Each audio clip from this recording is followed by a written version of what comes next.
Welcome to another episode of Adventures of Marr. I have this labeled as episode 9, but God, it feels like we've been doing this much longer.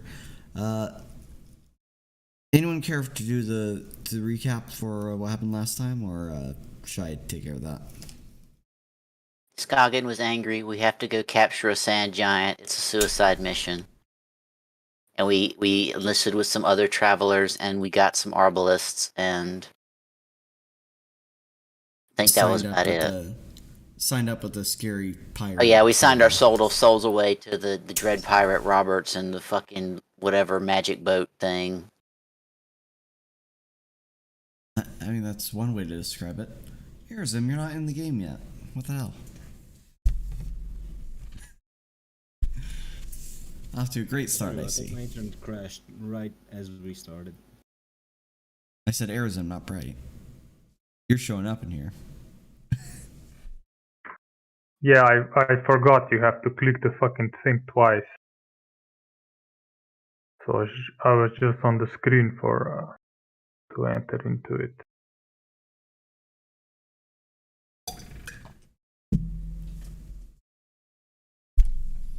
Alright, so where we ended off last time, you received a great deal of investment funding.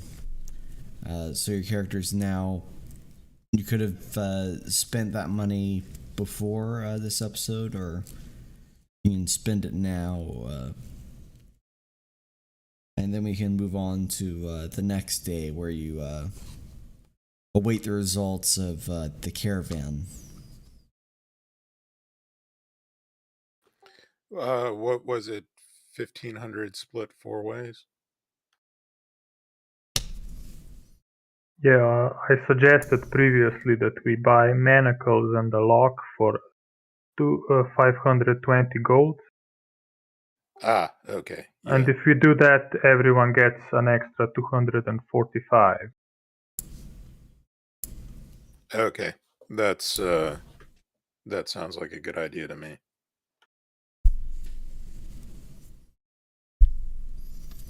Okay. And you have the rest of the money that you can play around at will. You could enchant an item if you so wish, or buy some extra consumables.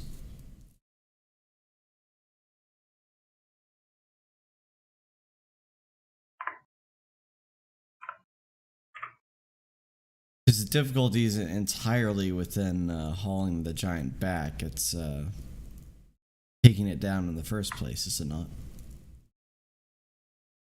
I mean, you say that, but it's just an enemy while it's alive. While it's dead, it's a logistical issue. Well, it's not dead either. You have to impair knocked it. out.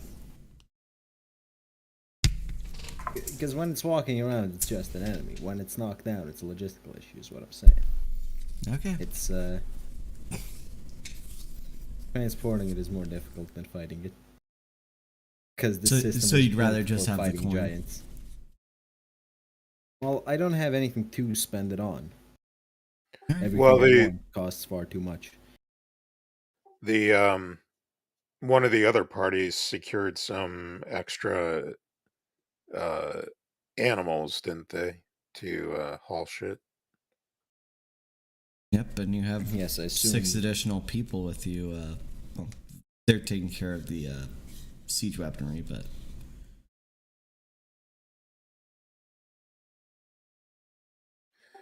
All right, well, I guess we need to rent camels for them or some shit.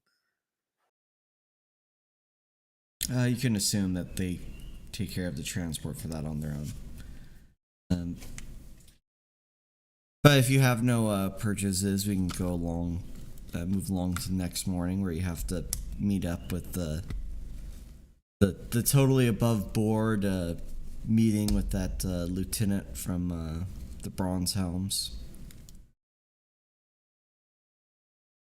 Well, everything's totally above board. I don't know what you're talking about. Yes, you definitely don't deal with criminals engaged in bribes. He was literally paid above board. It would be very difficult to slip the money under his table, you know what I mean? You weren't giving him that much money. Oh, you were giving him enough. It was like 20 gold total.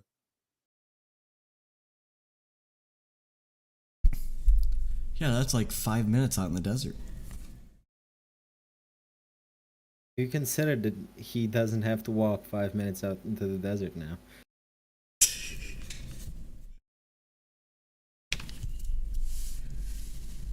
Alright, so next day comes. Who want. Is it just Scoggin that is going to meet with the guard outside of Freeport? Well, does Scoggin need backup? Probably wouldn't be a bad idea. I suppose Varian will join her then.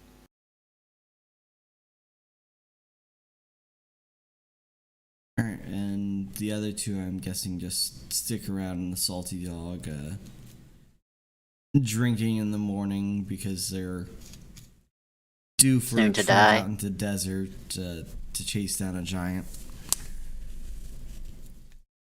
I wouldn't say soon to die. Being too bleak about this. It's not like you're fighting a god or a dragon or something.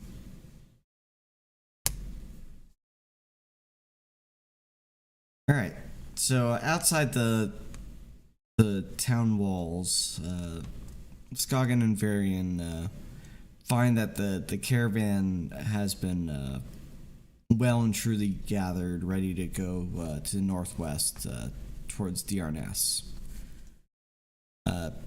Among the caravan, there are all sorts of shapes and faces of people. The majority of them seem to be humans, though there are a couple outliers, like 3 dwarves and a couple elves that are going up into Diarnes's lands. Even among them are some children, it seems. Most of them seem to be with family, however. There's a couple that seem to be standing on their own among the caravan. Possibly some orphans or some young wannabe adventurers who are likely short-lived for this world. Standing around in the general vicinity of the caravan are the militia members of Freeport. Seeing Scoggin approach, one of the men removes their barboot helmets and meets with Scoggin. By the face of the man, you can tell this is Lieutenant Rel, the one that you had arranged payment with. He asks, are you here for that person of interest you informed me about? Yes, as he showed his face. He subtly as he can pans his eyes over at the crowd of caravaneers and people simply undergoing the traveling journey.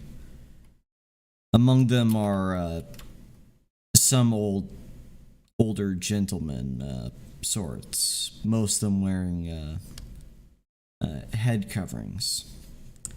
He asks, do you have some drawing to give us the identity of this man? Were we given any kind of You were. Okay, yeah, so she hands over the drawing of him. He takes a moment to look over the drawing, and then he looks over to another one of his fellow militiamen and gives him a nod.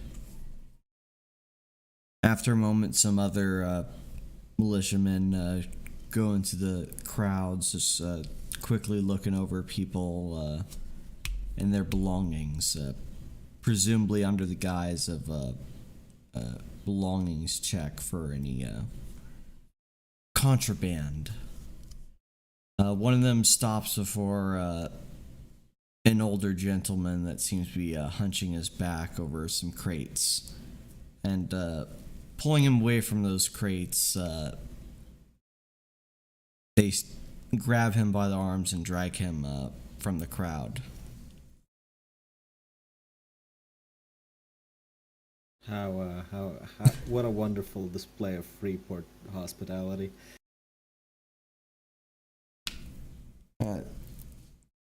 Don't worry, they're gonna plant a gun on him or something. Gonna plant some fentanyl on him.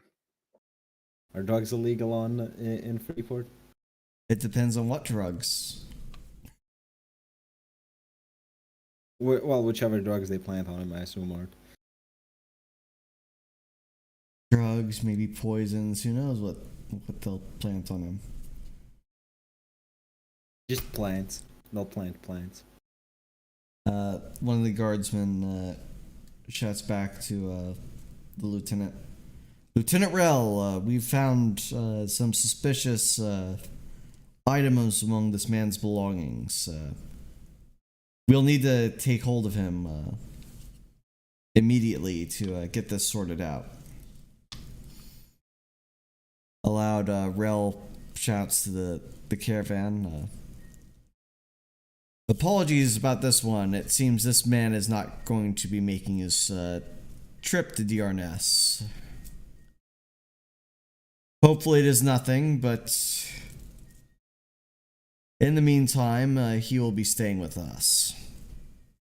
He looks back to Scoggin and gives her a slight nod, then whispers, he'll be within city walls. Meet back at the barracks to retrieve him. He says before waving Scoggin off to return to his duties. Scoggin nods and heads over to the barracks to wait for them to bring Geralt to them. All right. So you return to town and you wait for a moment, and dragged into the room shortly after is this elderly man. The hood that he has been wearing in the caravan is taken off of his face, and he is thrown to his knees on the ground before you. The guards just seem to stand around and look aside at the man, wondering what a person of your stature is going to do with him, considering your head-based reputation. Scoggin pulls out a length of rope from her sack and binds his hands behind him. The man seems indignant. Who are you? Why are you doing this to me? I've done nothing.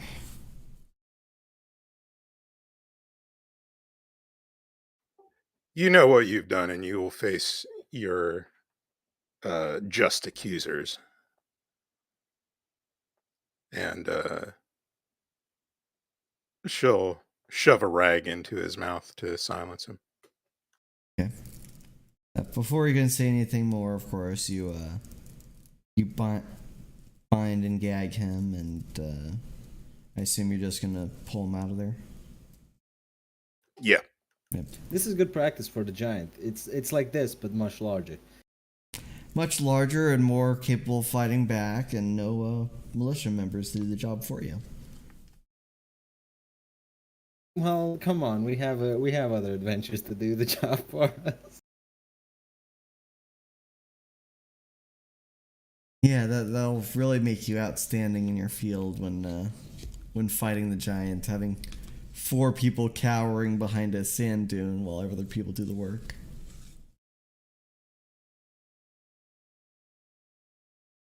In any case, let's haul the old man. All right, so you take the old man by his arm and pull him outside. It seems very conspicuous, but you can toss him over the back of your horse and easily ride him back to the East Freeport to get back to the Hand. Yeah, she does that. Okay. Returning to that the underground tavern, you see the place is slightly sparse with usual customers. It seems that this early in the day that few people are down here for quote unquote business hours. You didn't make much noise before, however, Melchior comes from the back room behind the bar, presumably the storage room where most of their booze or provisions are kept. He leans against the bar table and asks, what have you brought me here, elf and other elf? Half elf. I'm sorry you I didn't believe give me this your name is.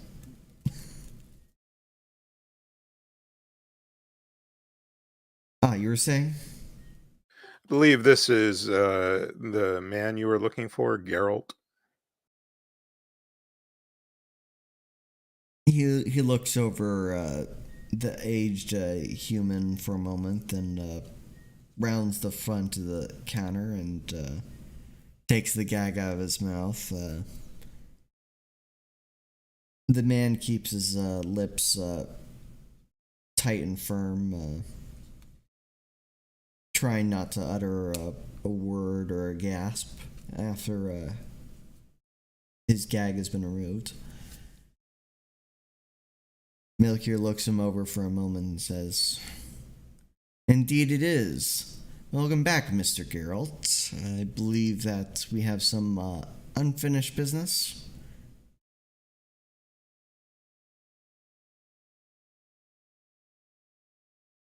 I thought you'd be silent. He pulls Geralt aside. You see, he knows how to survive, but he doesn't know how to be completely loyal. You've done well, elf and elf. I suppose this is due to give you payment now, isn't it? Would be appropriate, yes. Wait here for a moment, and I'll make sure that Geralt is nice and comfortable in a back room somewhere. And then I'll get you all the coin that you requested. What was it? 500 gold for this one? That sounds right, yes. Excellent. I love it when this goes quickly. Yes, be but a moment. He then departs for the back room. You hear an immediate pained groan come from behind a muffled coming from behind a wooden door that was just briefly closed. And then you hear someone thud as they were pushed down. After a moment, Melchior comes back with a heavy-looking pouch in one hand, and his open hand is shaking as if dissipating a shock that has gone through it. He says, while handing over the pouch, "Here are all the funds that you asked for." Thank you very much. We'll be gone for a few, probably at least 2 weeks while we go on our giant hunt, but when we return, we hope to do some more work for you. Oh, best of wishes on that hunt. I hear that some of our own is going to be joining on your group. I believe Haley and Meridian. They don't really check in often, and they're not known to stay around this sort of establishment. They like to pay for things on top side. Do say hi when you get the chance. It's nice to meet some fellow friends, is it not? Yes, I'll be sure to extend our greetings to them. I don't. The names of our fellow members of the group were not all given to me, but I'm sure we'll make introductions. I hope you do. Now, go run along, have fun, and do try and survive.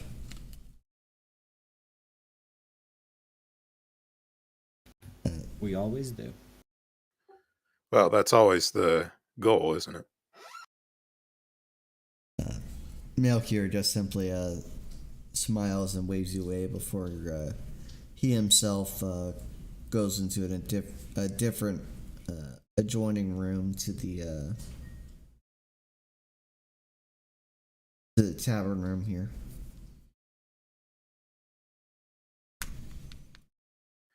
Skagen says to Varian, I'm taking 20 off the top of this 500 to repay me for the bribes that I gave to the Bronze Helms that I fronted.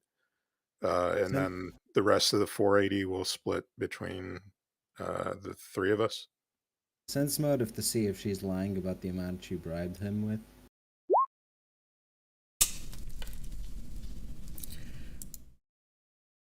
Question is, was Duck trying to lie? No, she was telling the truth. Yep, then it seems truthful, Varian. Oh, very well. You know, if we could usually invest 20 gold and get 480 out of it, that would be a good deal. Yes, this was a profitable little mission.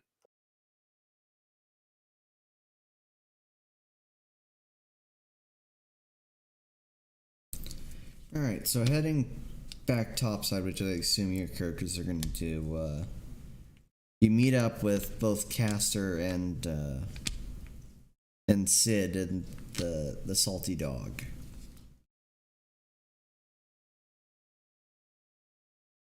Now, Sid, how much has your character been lamenting this mission?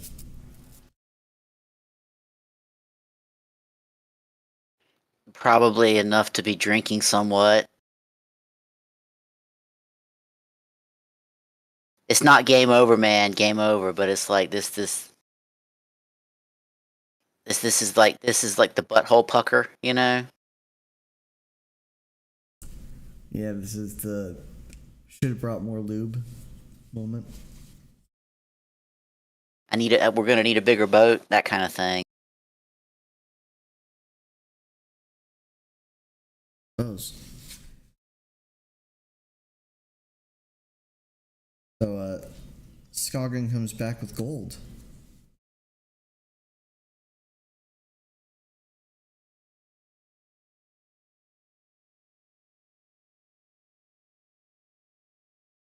So Skagen gives Sid's share of the 480 to her, so 160 for each for Skagen, Varian, and Sid.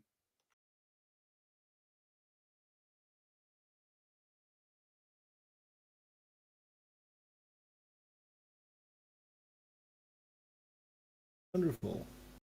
180, 160. 160. That's gold or platinum. Gold.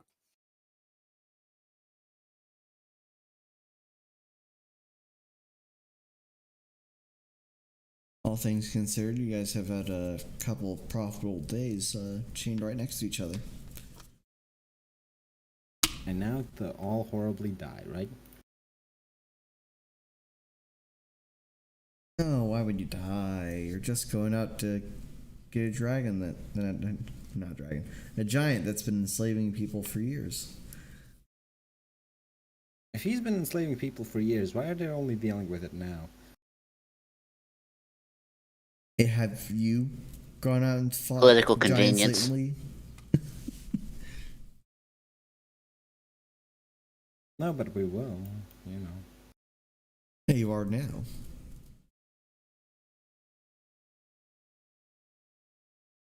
It is terribly inconvenient to go just chase some people down that are easily able to fight off small groups of people and enslave them.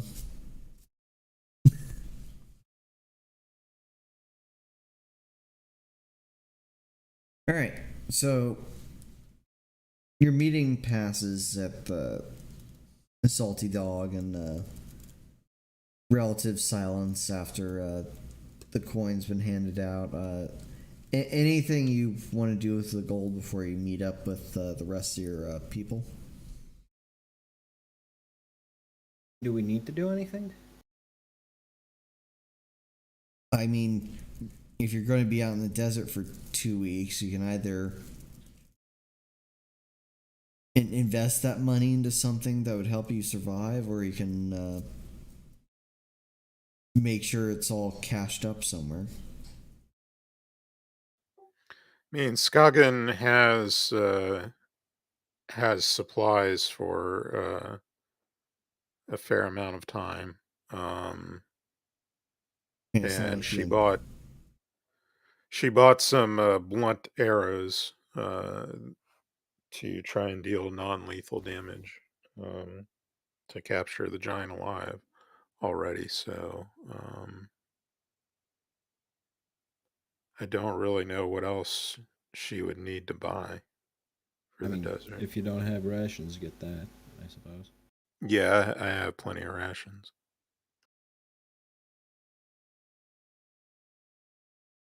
Okay.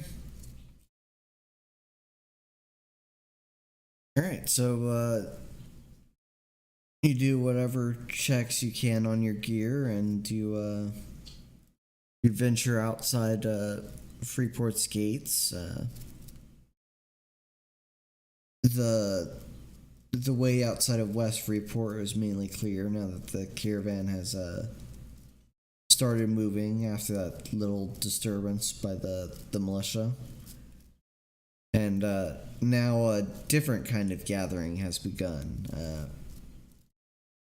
The adventurers that you have signed up with, as well as those crewmates from Captain Sharin's vessel, have started gathering outside the west gates. Those arbalests that were promised to you are both packed inside the back of a carriage that is horse-drawn. And there's 2 more wagons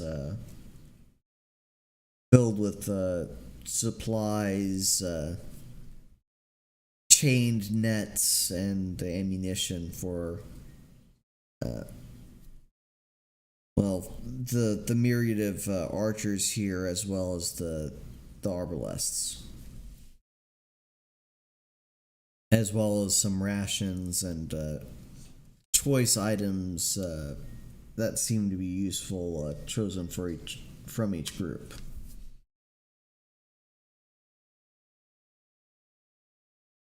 Once more, Sir John approaches and gives a wave to the 4 of you as you approach. He says, "Hail, friends. Are you ready to go out into the desert and enjoy some jolly giant hunting then?" Greetings, Sir John. Yes, I believe we're all ready. I'm guessing Castor went out and bought the manacles while Varian and Skagen were going after the Gerald. Yeah, I put it in party loot. Excellent. Okay.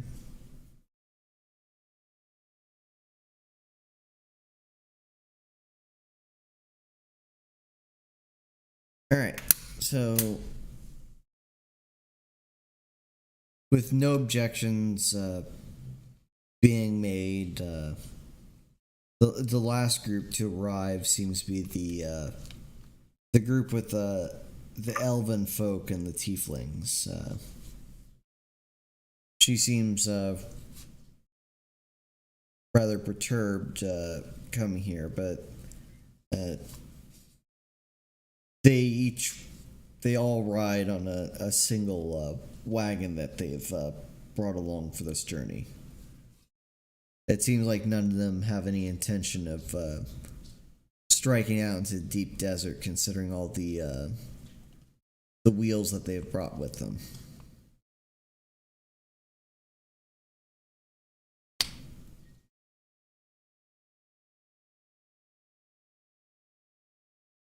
I'm sorry, considering all the what they have brought with them? Wheels. The lack of wheels, I'm guessing. No, the main. Oh.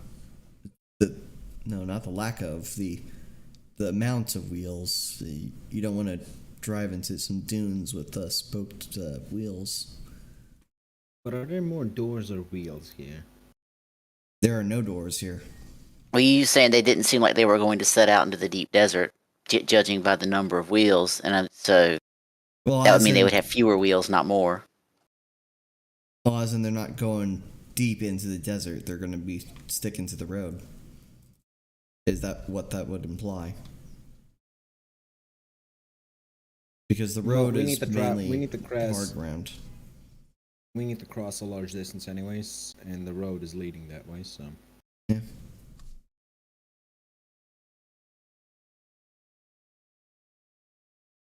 Alright, so as usual, well, since you're following the road, you don't need to make many survival checks. This will just be a tale for how long you can travel without rations. Among the group, I think Sid still has the highest survival check. If you want to do that, or we can even just pass it if you so wish.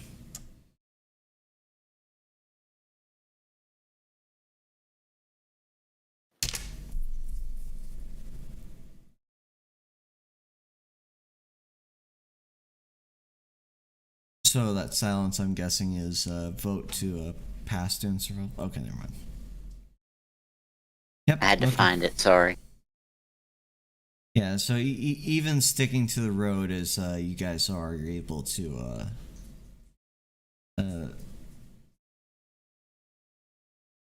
find whatever plant life or desert life that you can to bolster the amount of rations for your journey, for at least your party, that is. A majority of you are simply riding along with all the wagons that are driving from Freeport.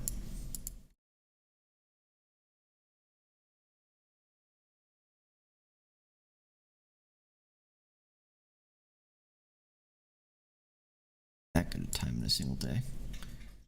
There. And you set out for the northwestern road before you have your first proper camp. Here you get to learn about the names of your fellow party members, with the exception of the full plate knight of that dwarven druids group. The leaders He's are, really of taking course, the bucket thing, well, he's not Bucket, but you know. Well, considering we don't know his name, there's a very high likelihood he might be. How many he knights doesn't don't doesn't say have a anything and weapon wear for full each plate? finger that he has, so he's not Bucket.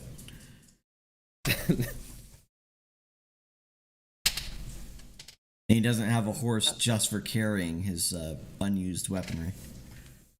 Look, how many people go around in full plate with permanent head coverings without saying anything? He said plenty. And so is Bucket, so that's not really a...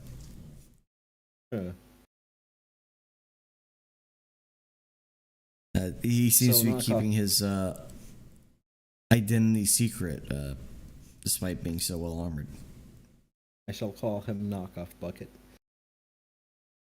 As in, you should knock it off because that's retarded.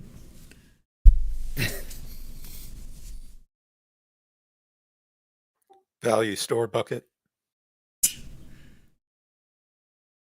Okay, so the groups are led by Sir John, of course. You have the group of the 2 elves and 2 tieflings, led by an elven woman known as Elsend Fortier, or in the Adventurers Guild known as Elsend the Highborn for being a stuck-up bitch. And the 4th group is a band of relatively unknown adventurers led by the druid known as Gudra the Wild.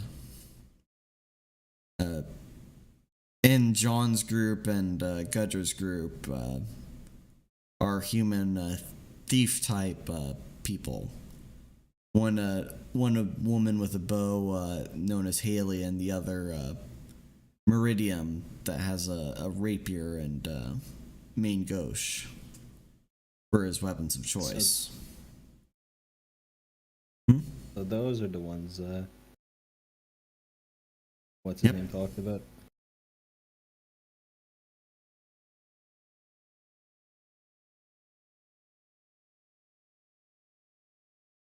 Whereas, and among the tieflings of the group, during your journey, one of them seems to be playing on a lute. No, not a lute. He seems to be playing a stringed instrument, something of a violin. He seems to actually be pretty proficient with it, and then like your prior adventures with the bard, he has more than one song. Holy shit, this might be an enjoyable experience. But does he also know Wonderwall? Unfortunately, he doesn't play Wonderwall with a violin. Or a fiddle.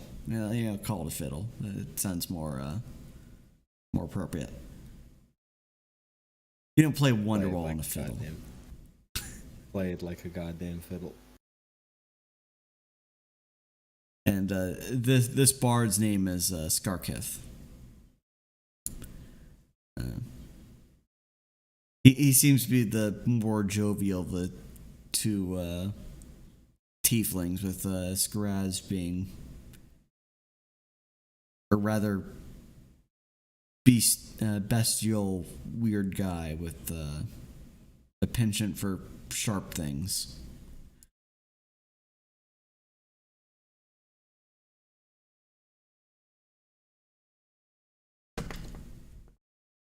What discussions you have with the group are short, and some people there's a decision to draw straws for who takes the first watch for an entire camp, and second watch. It seems that despite whatever luck your party may have, none of your members get chosen for either watch of this first leg of your journey. And by morning, you're ready to travel once more.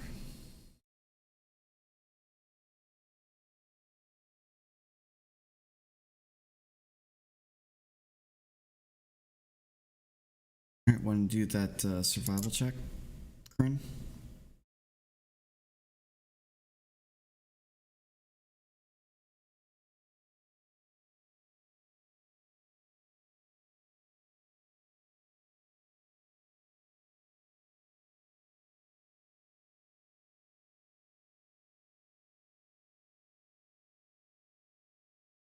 Alright.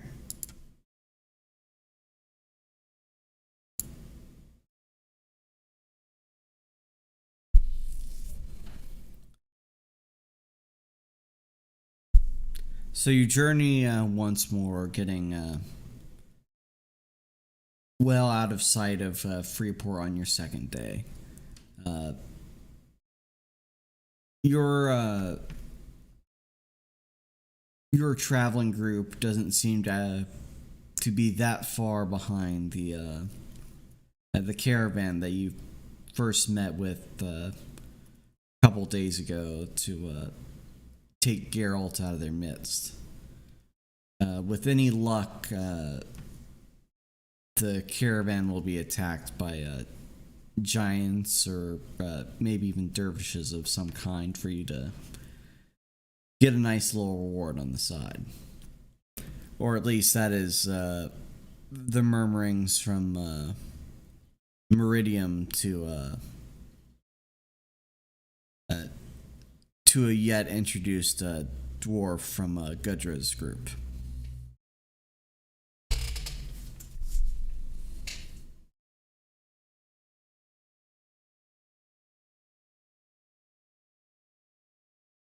See, it was Meridium and Haley were the two contacts from the Hand, yes. hand. Yep. Does the Hand often employ suicidal people who go out hunting giants? The Hand often employs people.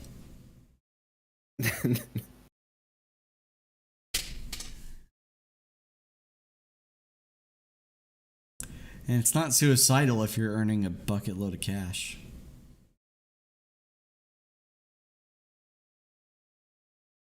Well, I mean, I guess you are if you're talking about like the buckets of money, because he doesn't have much. Because he spent it all on weapons and armor.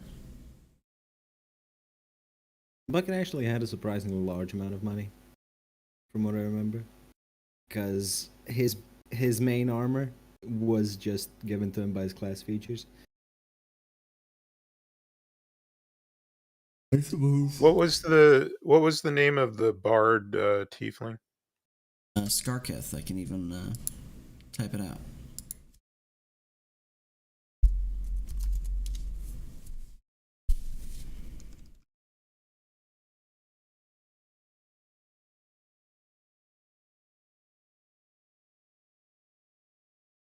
There you go. It's typed out. On verdant text. Is he in league with the old Aryan bards? Thanks. It wouldn't be a stretch to imagine that a bard would be in contact with other bards, because most people have to learn their craft from somewhere. Ah, so he might not like us over much. Probably not. Then again, if he has good taste in music, Braga dying would be good. I think the Ardenian bards just wanted to have a dwarven bard. Look, Braga was a diversity hire, and you could tell by his music. Anyway, I thought it was the bards that had put in the assignment to have Braga killed in the first place. No. The bards dislike us because Braga died. Completely natural circumstances, I might add. And then who was it that, because it was like, it was either he was embarrassing the bards or was it he was embarrassing his dwarf family or something? He was pissing off some of the nobles because he was making fun of Courtnox people, and he's also a dwarf that's a bard, which is just you know, shameful. Shameful display. Yeah, dwarves are supposed to live underground and be completely without merriness. No, they're just not barred. Well, if They a have dwarf proper is going to be skulls. if a dwarf is going to be a bard, then they should properly be a bagpiper.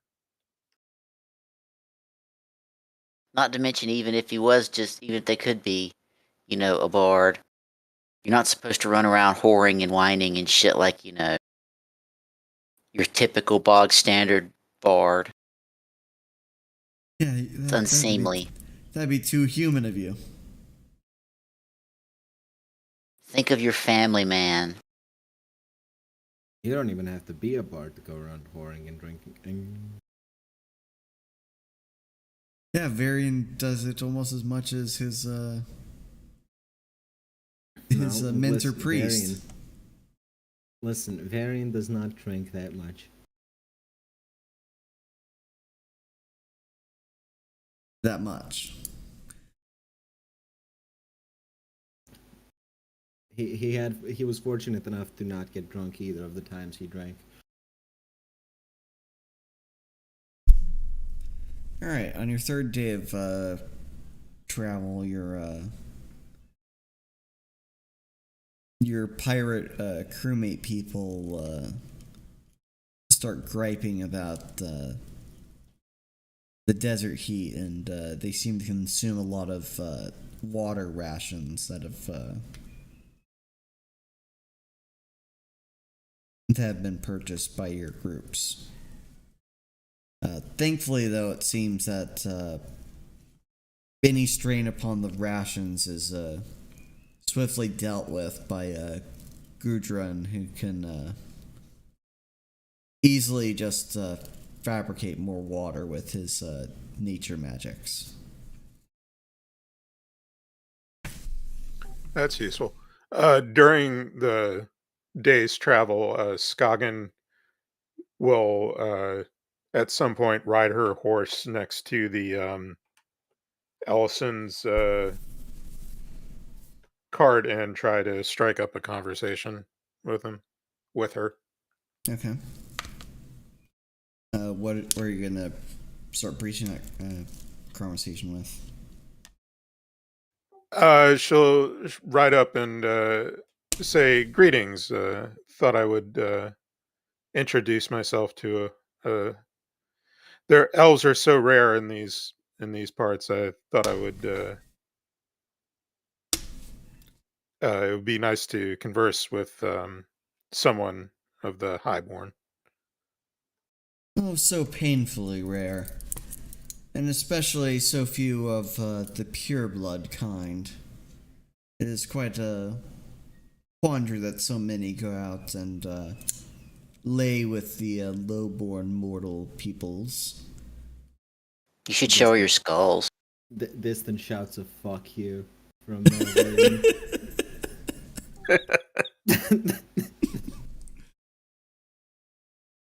Scoggin says, "I did want to offer my apologies if our acquiring of the Arbalest caused any offense. The sponsors were suggested to us by an intermediary, and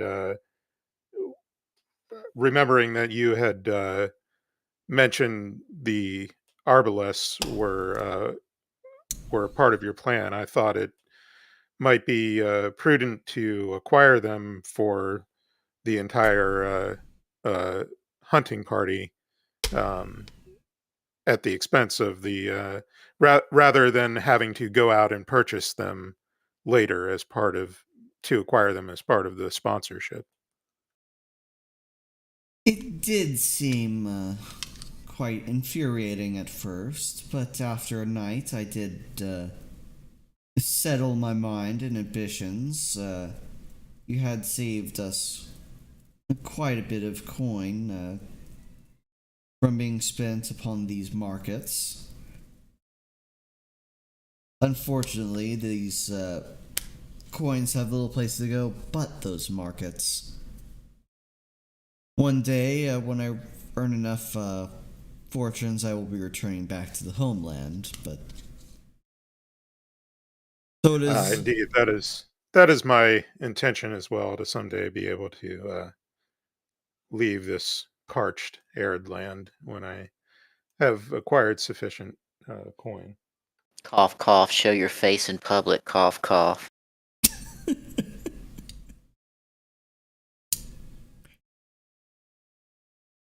So what has driven someone of your set of skills from the homeland?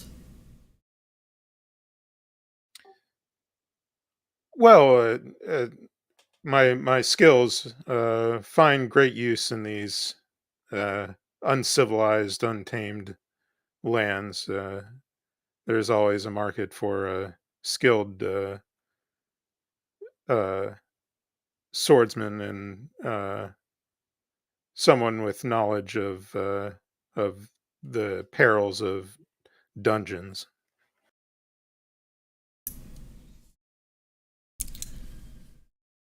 Indeed, it does not seem often for the highborn I know to go trawling about in the mud, but if there is wealth to be earned doing such that way, it is the quicker path, and unfortunately, as it is to say, it is the path of the mortals to gain power rather drastically, while others are more distracted by artesian efforts. Hence why I'm here in these lands as well. It is strange seeing these hastily fabricated magics that the mortals rely upon, but that is the way of things here, unfortunately. Indeed. Okay, so conversation continues between Scoggin and Nelson for a while. Once more, Skarkith is playing the fiddle while his fellow tiefling drives that nearby wagon for him. And another day of travel has passed. Let's do another check for you guys.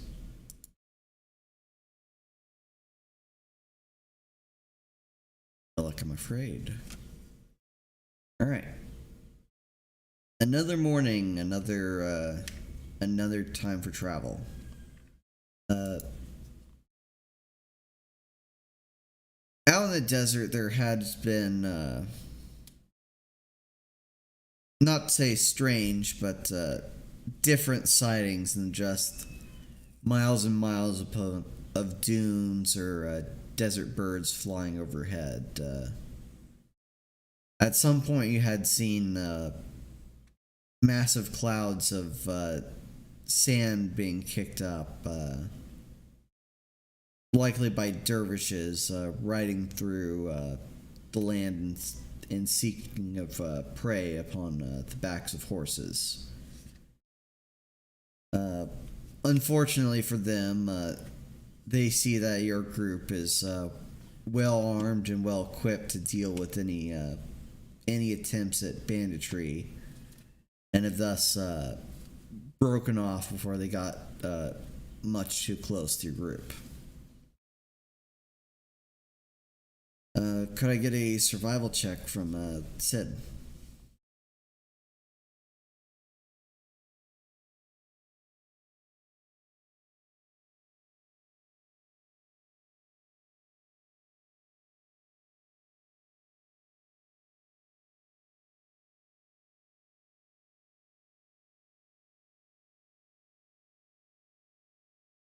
Korinne?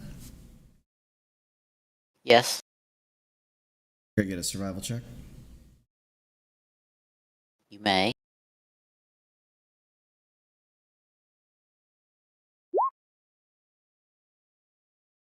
I will survive. The same exact roll. Nice.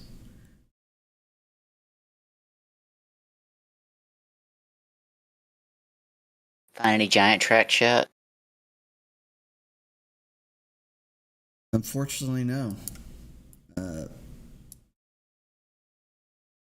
On this, Do they even leave tracks? Is it trackless steppe giant?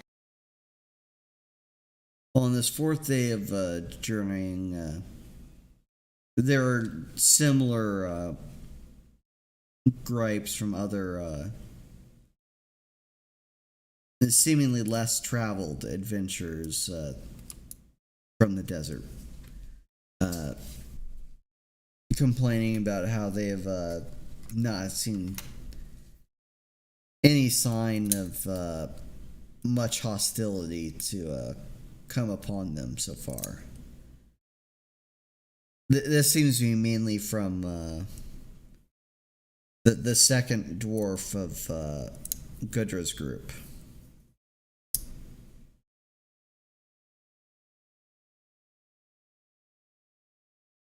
That's bad, right?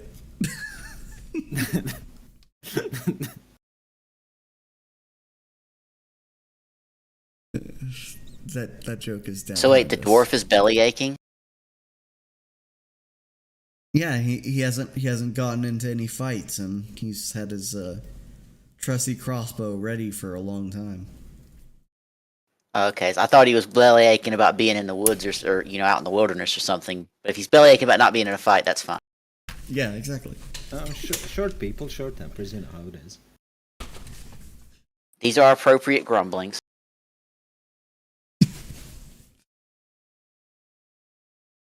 His beard is long, but his patience is short. Anyway, Aran, hearing this, Aran being the wizard folk of John's group, he comments that in my researchings of these giants, trails they leave are only present insofar as they are walking upon hardened ground, or at the very least muddy soil.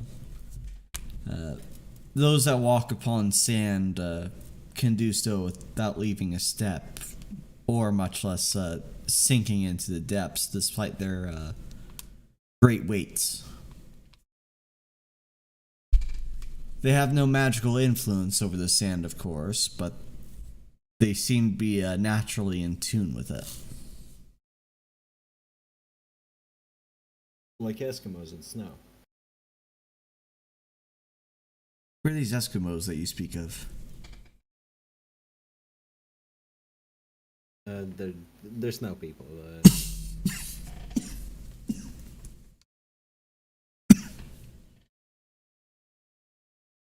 Alright. So let's say another day begins.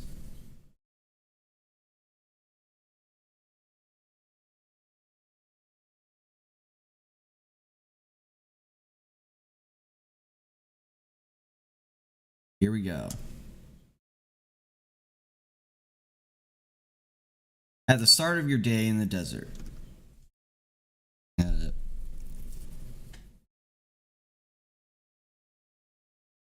I want perception checks rolled.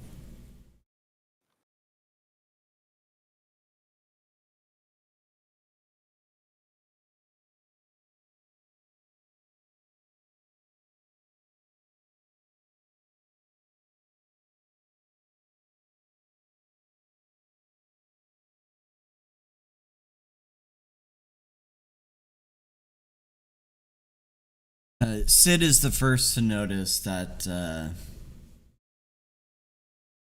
that with the blowing of the desert wind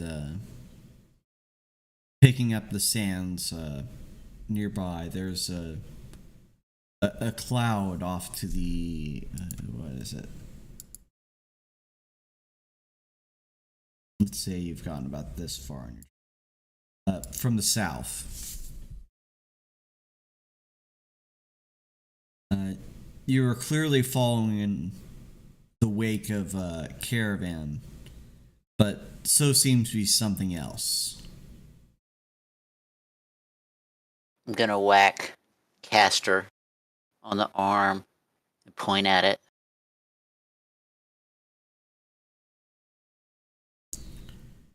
What? Most of the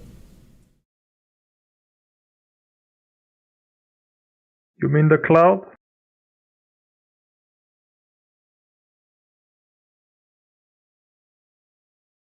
You don't. I figured you rolled a high enough perception to at least know what you're looking at. If I pointed out to you, we all got it high enough to notice it. But hey, you definitely noticed the cloud of sand that seemed to be traveling at level with the ground. At least it's not coming off of the far off mountains or anything.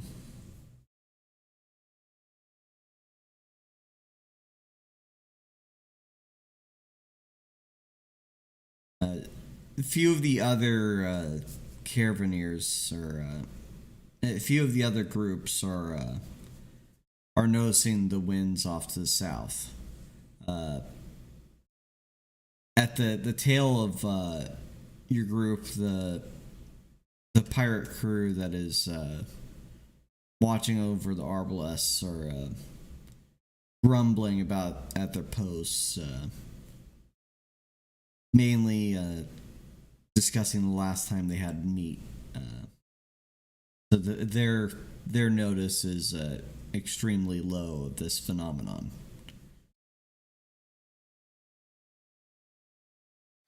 Scoggin will say to Sid, ask the druid his opinion on those winds, and and then Scoggin will ride back to the pirates and tell them to look sharp, and that there may be something coming.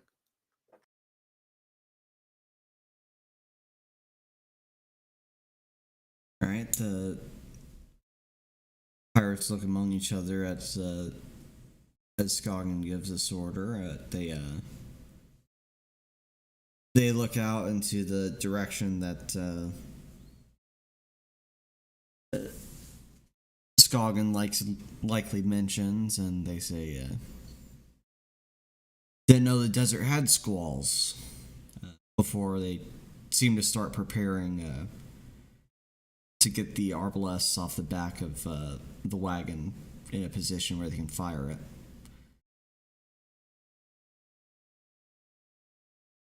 Riding up to the druids group, he notices more accurately when you point out the cloud, and he says,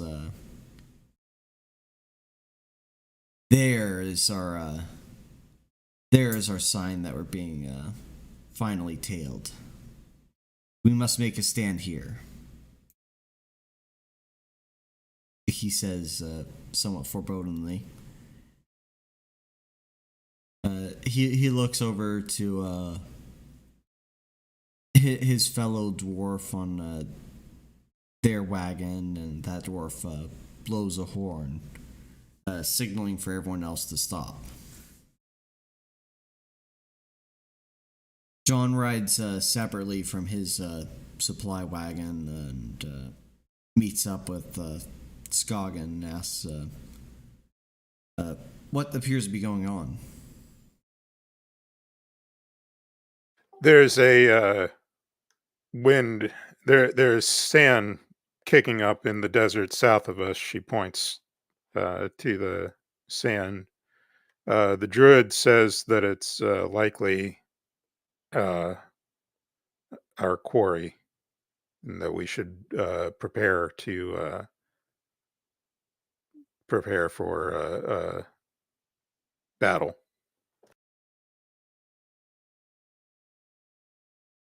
Just so, I know not how to do these ambushes in a proper sense, but I do believe preparing as if we're about to be hit by a sandstorm works for the sake of appearances. You get that ammunition back to the pirates, and we will ensure that they can make good use of every shot they can manage. Indeed. Skagen will direct the ammunition back to the pirates, and also ride up to Ellison and tell her if you have a specific plan for the Arbalesters, please go back and direct them as you think appropriate.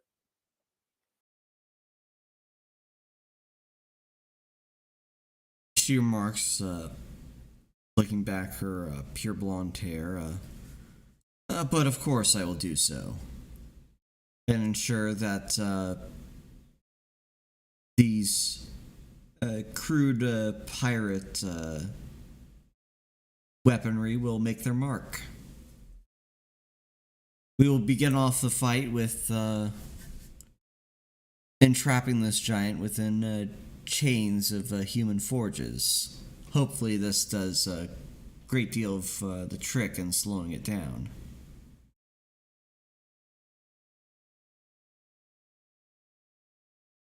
Scoggins nods and says, "That sounds a wise idea."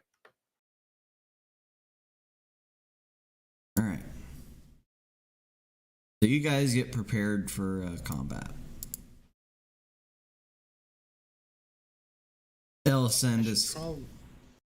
Most of the group is shifted around in their positions with their wagons. A lot of them are hiding behind the wagons themselves after covering the contents of each wagon with a tarp of some kind, acting as if they're going to take shelter beneath the wagon to not seem so well defended of prey.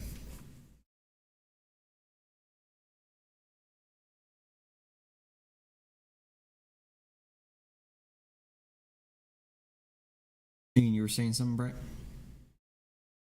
I was just going to cast the invigorate on my party. Hold on. Okay.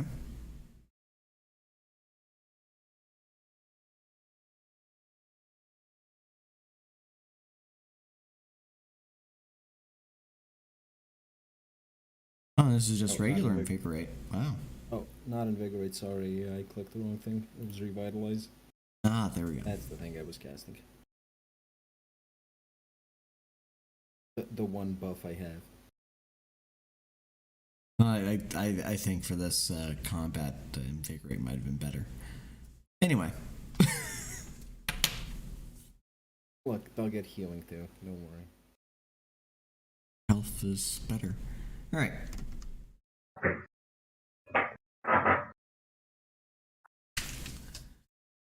As the cloud closes in, visibility becomes seemingly scarce.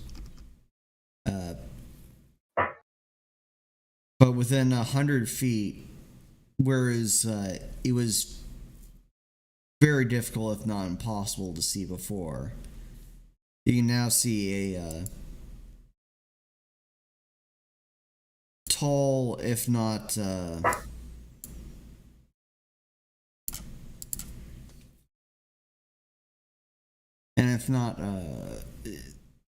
lanky but more humanoid figure standing within the cloud, as if it's a normal man just casting a horrendously large shadow in the desert. Holy shit, it's Chase. No, Chase wouldn't be able to hit you, so Well, let's hope it's Chase.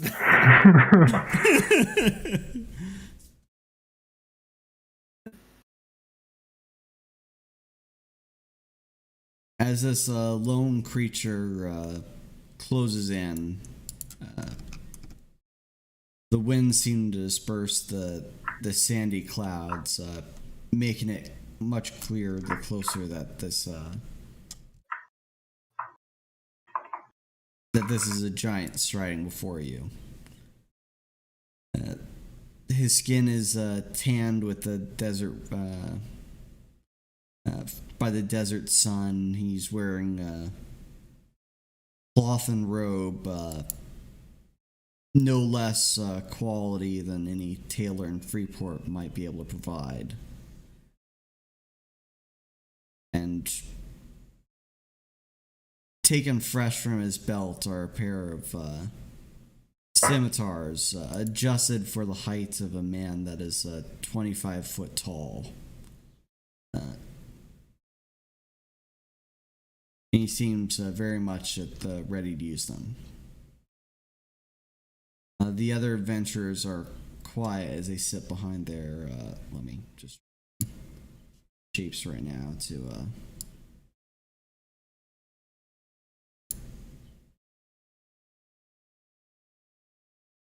provide the concept of cover.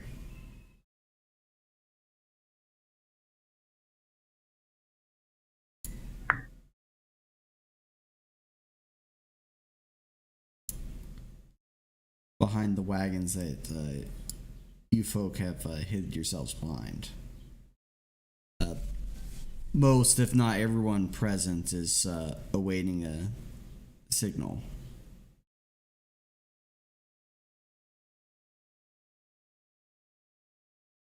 And it wouldn't be a giant sheep, because sheep is only for woolen clothes. Duh. Plant fibers. Those giant plants do exist. So does giant everything Well, else. fearless leader. I think John's the leader, technically. Also, he appears to be out of position.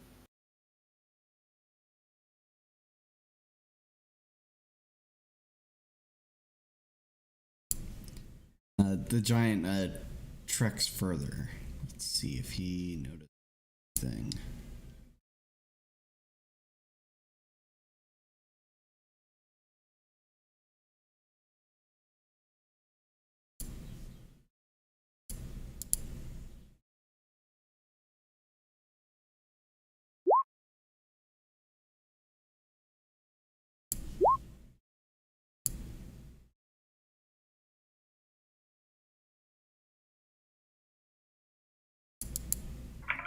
All right.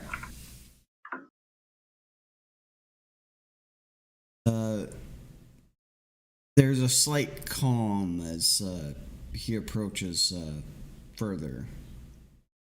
And then he breaks out into run and slams into the side of this wagon here,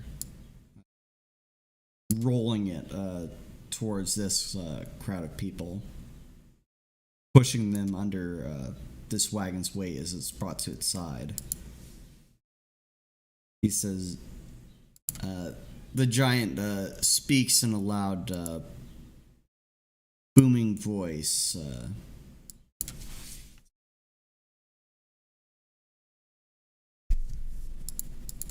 You seek to trick the great Shiraz. This shall be your undoing.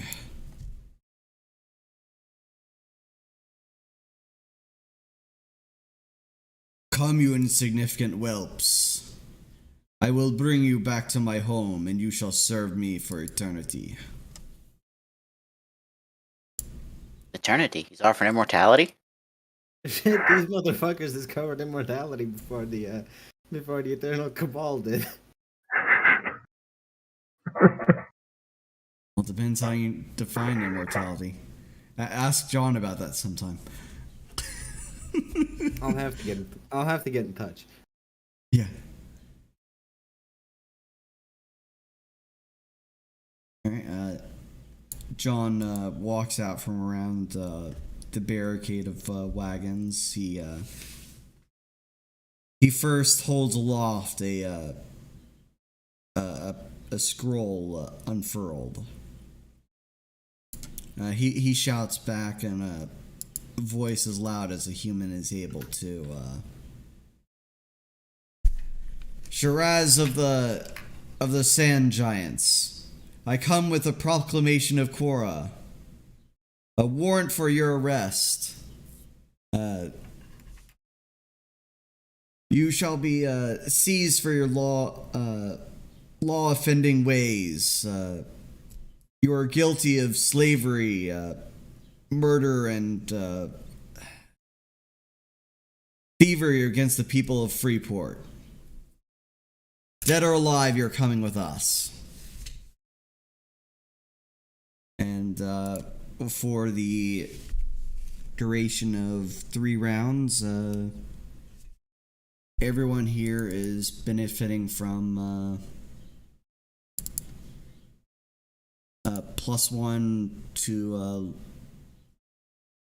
+1 luck to attack, damage, and resistance. Or saving throws. All the saving throws?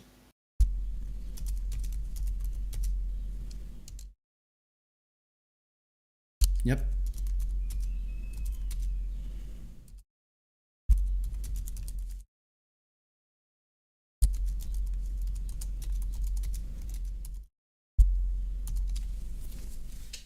Okay, and let's start a very wonky initiative order. Get that tracker up.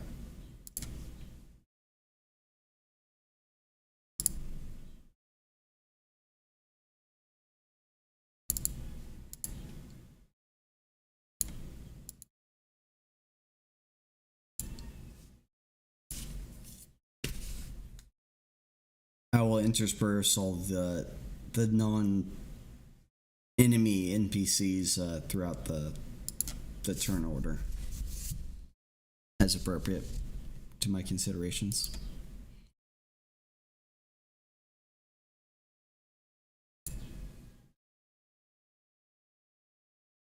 Just waiting on Sid's initiative.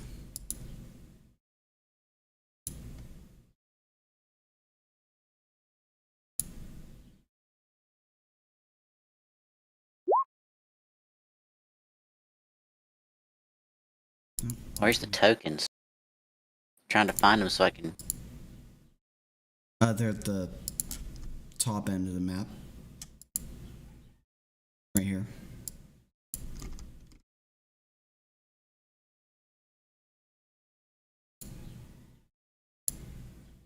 Hold on, I think something's broken. Which of these wagons contained the pirates that had Yes. the artillery?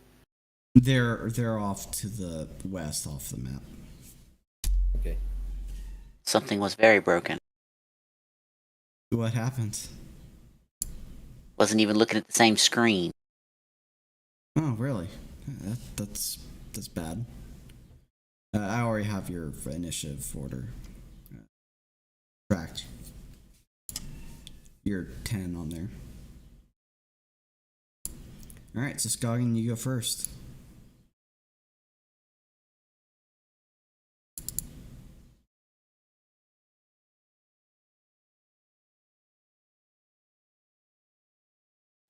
Scoggin will run over there and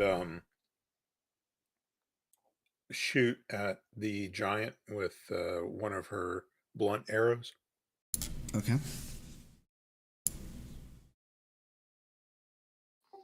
And there would be +1 to that from the luck bonus. Yep. So you deal 6 non-lethal damage.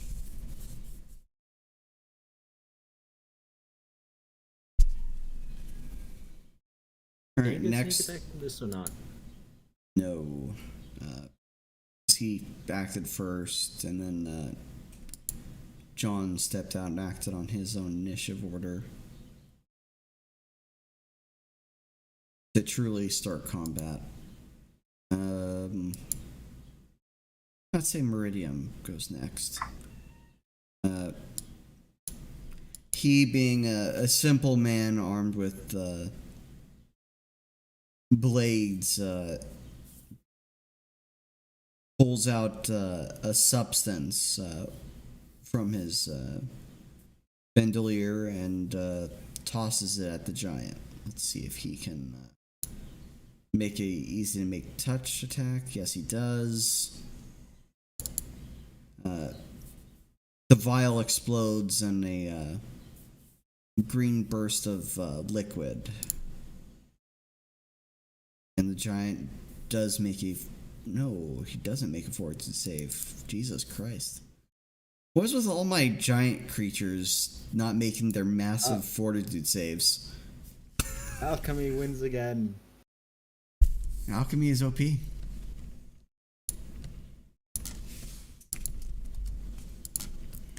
Okay, what now?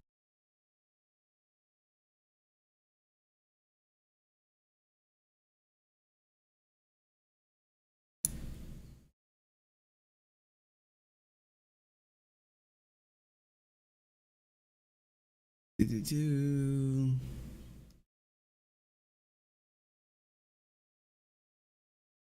Okay, so yeah, the giant is fatigued for one round now. Let me for a minute now.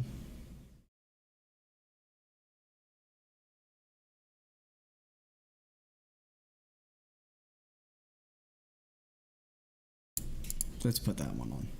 Okay.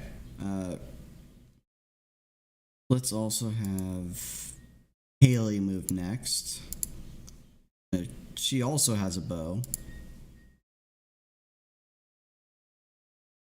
And she hit with it.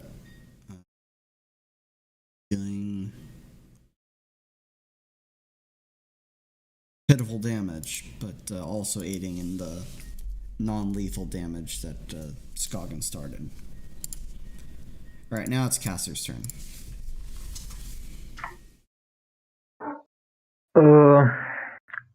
Would I know what kind of damage type would be most effective against a giant?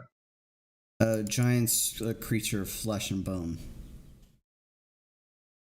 So, no particular resistances. None. Throw a javelin at it, non-lethal. Yes, a I non-lethal can't. javelin. I can't non-lethally throw a javelin at it. Wow, it sounds like you lethally. should have prepared for some non-lethal option while you had time and money. I mean, I can still deal lethal damage. That's not a problem. It ought to be a problem. I don't see why it would be a problem. It has enough health. Can I see him from there?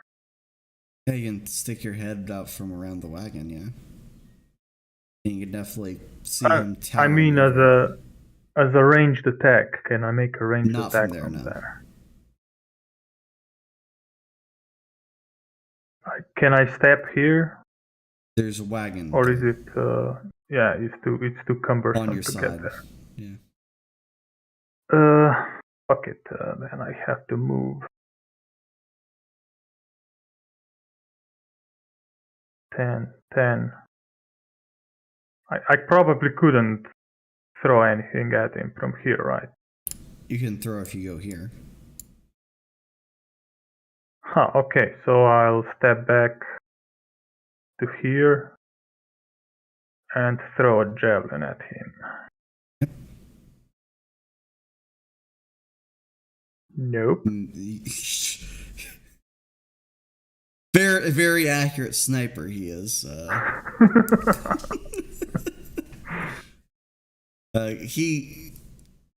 He runs back and pulls his arm back for a triumphant throw, and he loses the javelin very late. He throws it with remarkable strength into the desert sands, sticking it right into the ground before him. Okay, an attempt is made to lift this wagon. Let me check.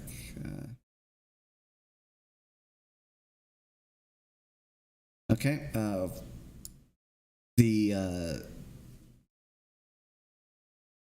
The efforts of both the tieflings of this group lift the wagon off of all their members, but they don't have another round. Let's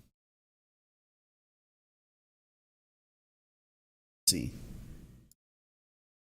Rogan the dwarf, he goes this way, fires his crossbow at the giant.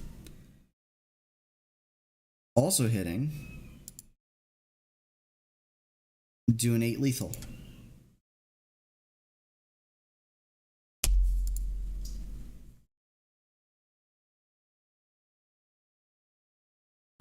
Varian. Can I see the giant from here? Yes, you can see him.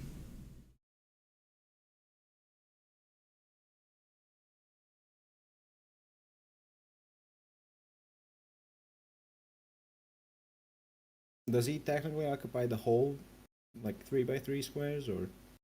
Yes, technically. So I could cast it on here. Cast what on where? Blood control on him. Yeah.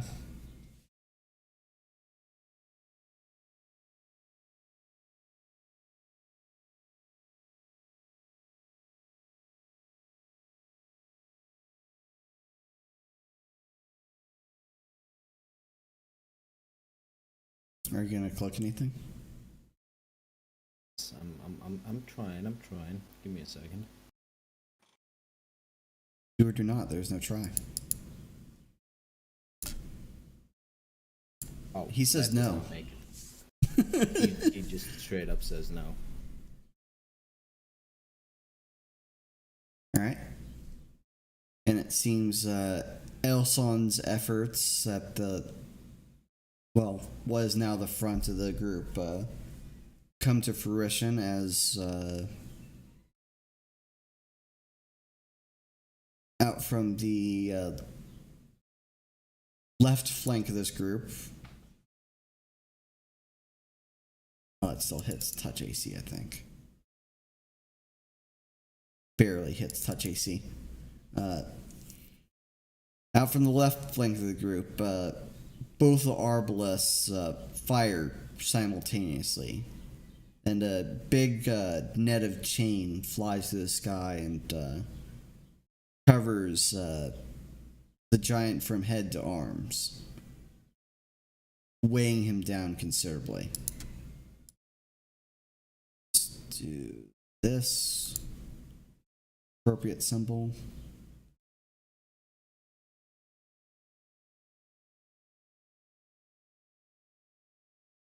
And next, it's this guy's turn. He'll move atop the wagon and hold his great sword aloft, pointing at the giant, commanding, "Quickly surround him while he's encumbered."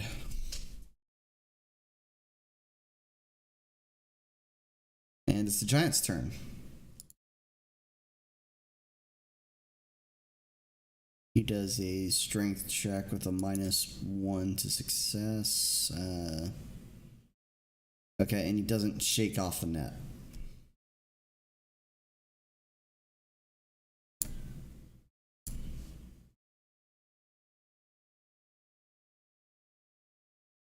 Sid, it's your turn.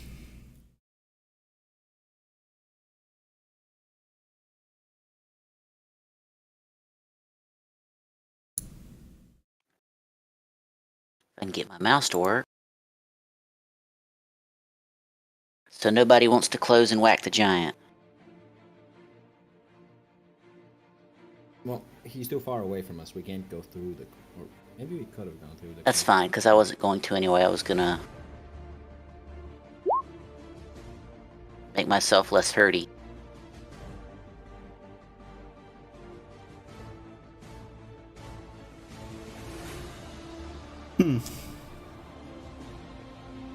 You're adamantine, okay.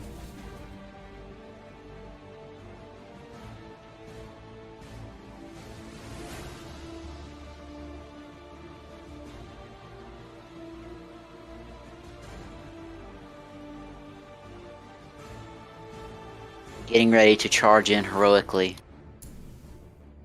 I will see you in Valhalla. Maybe you should knock him over first next time.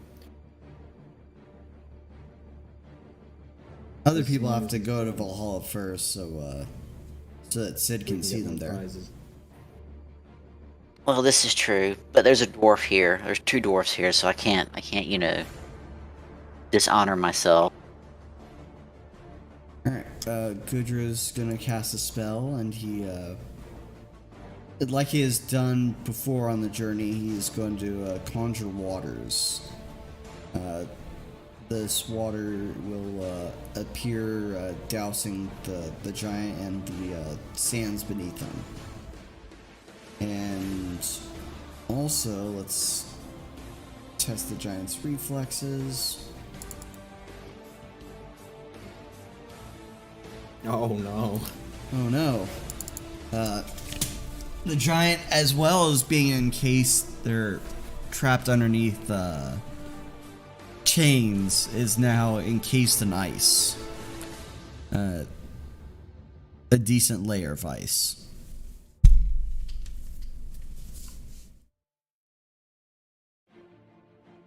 And this is when let's have a Ron move next. He casts a spell that will that seems to be afflicting the mind of the giant. Let's see how successful he is. Apparently very. Ron announces, I have him under a charm. He should not be able to break free so easily. Quickly, disarm him and bring him to the ground.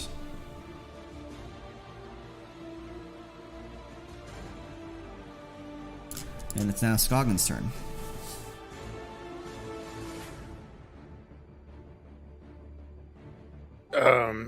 Skagen will move down to here and fire another blunt arrow at him.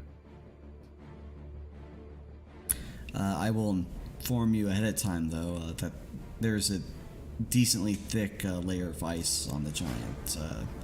It will reduce the damage that you deal. It is technically flanking, though. No, it's not.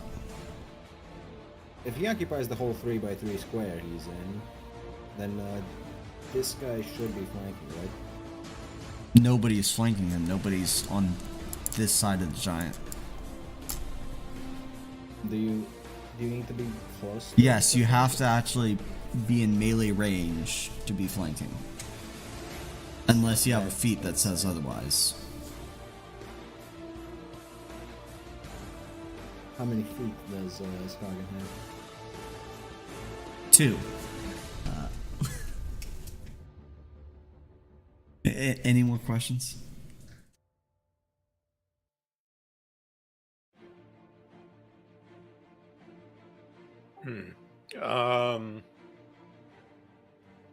Well, I'm not sure what else she's supposed to do at this moment because Skagen isn't particularly strong, so she's not going to be the one to pull the giant down or disarm him. Does Skagen have rope in her bag? Yeah, she does. Quick, get your calipers and go measure a skull. She didn't think to purchase giant-sized calipers. Yeah, we're supposed to bring this thing back alive, not dead. Come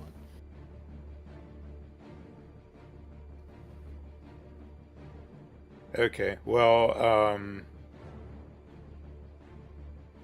let's see. She was up there at the start. Let's say instead she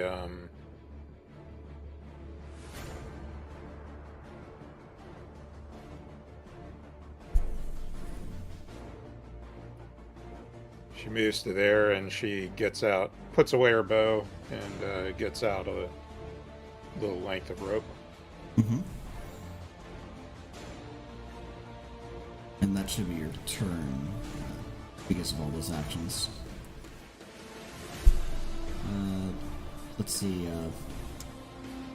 Meridium helps up the elven archer over here, and she simply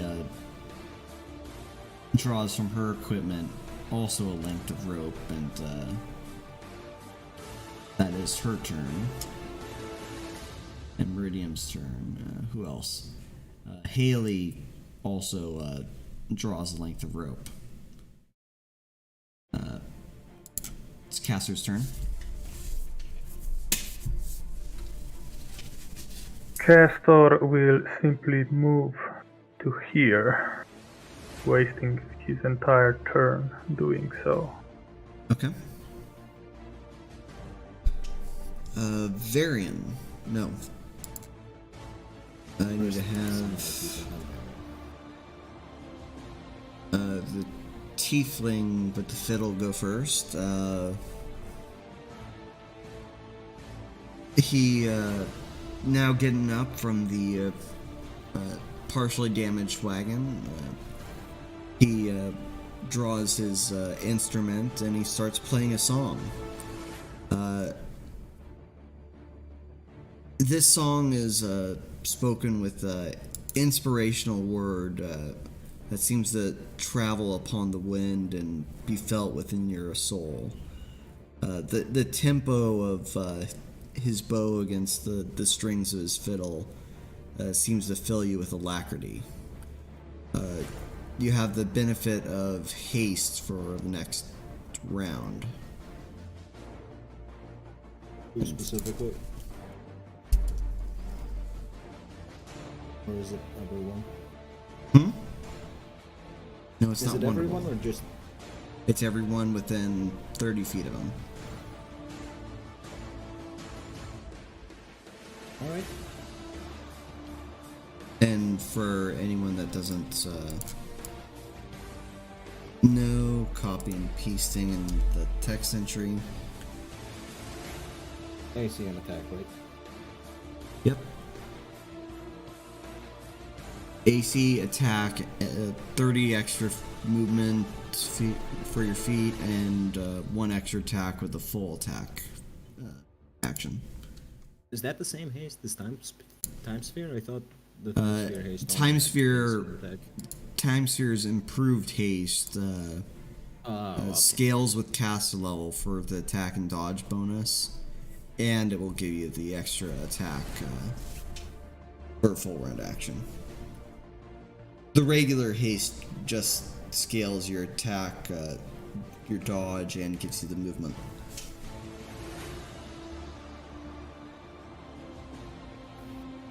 Alright, Is it the other tiefling now? Yes, the other tiefling now gets up and hops on top of the wagon. John's turn before Varian. John charges forth and attempts to disarm the giant. Wow, that's pathetic. Okay. Alright, now it's Varian's turn. Well, nothing to it but to attempt to bleed the thing again. Why? Well, mostly because I literally cannot do anything else. God, you're useless. Why don't you just Yes, start I am a worshipping healer. John so you can be useful? Listen to me, I'm a healer and literally no one got hit yet. What the hell am I supposed to do? The giant got hit, heal him. No!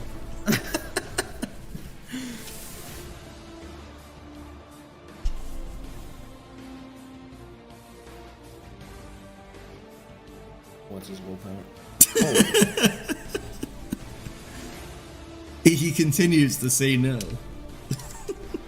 fucking rolls low for everyone but me. Exactly. You know what? I'm glad. I am glad. If I take all the bad rolls, at least I can heal through them.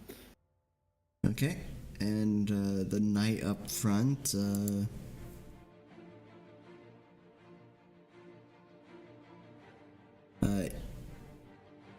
He pushes his weight against the giant, but he alone cannot do much.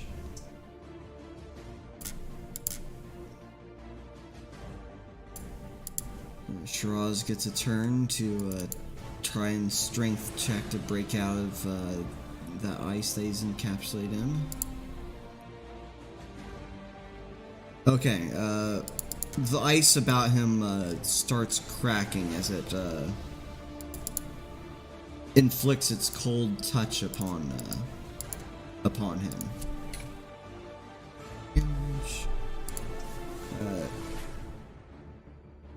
And in a moment, he bursts from the ice, but is still constrained by the chains that are weighing him down.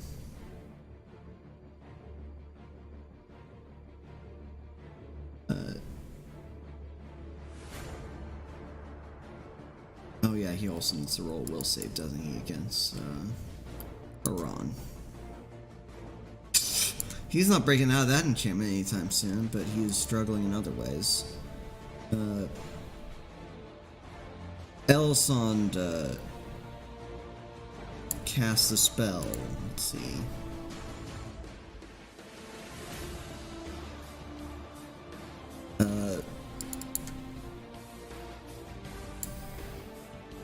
A bright blinding light comes from her staff directed to the giant's eyes.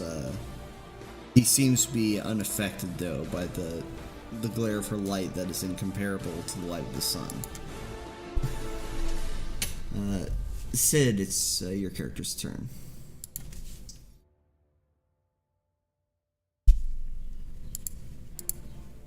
Or Korinne, it's your character's turn. Well, that's my turn or Wright's turn? Your turn.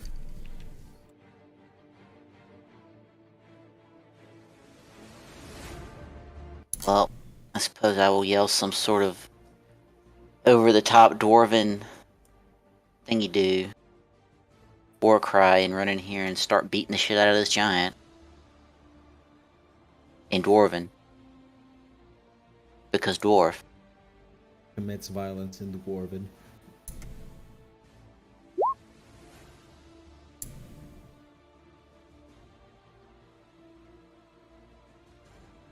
Okay, you hit and deal 4 damage to the giant. Let's see. But you don't knock him back as per your bash.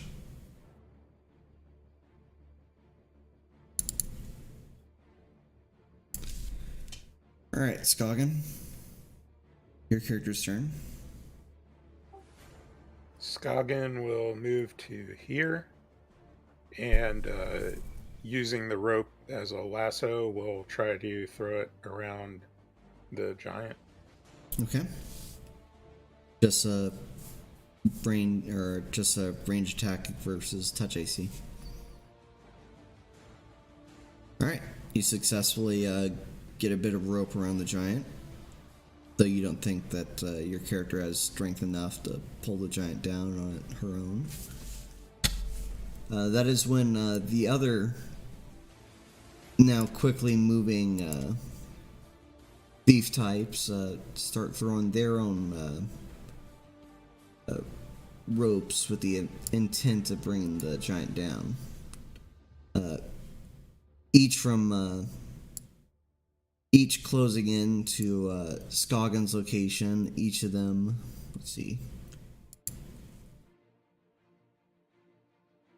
equally successful in lassoing rope around the giant. They compel loud for the stronger people to come and assist them in pulling. Meridium comes and joins Haley on the left. And it is Casser's turn.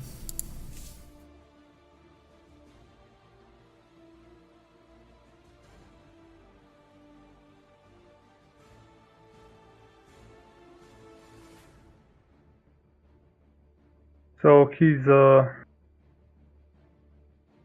he can still attack, right? With a significant negative penalty to do so.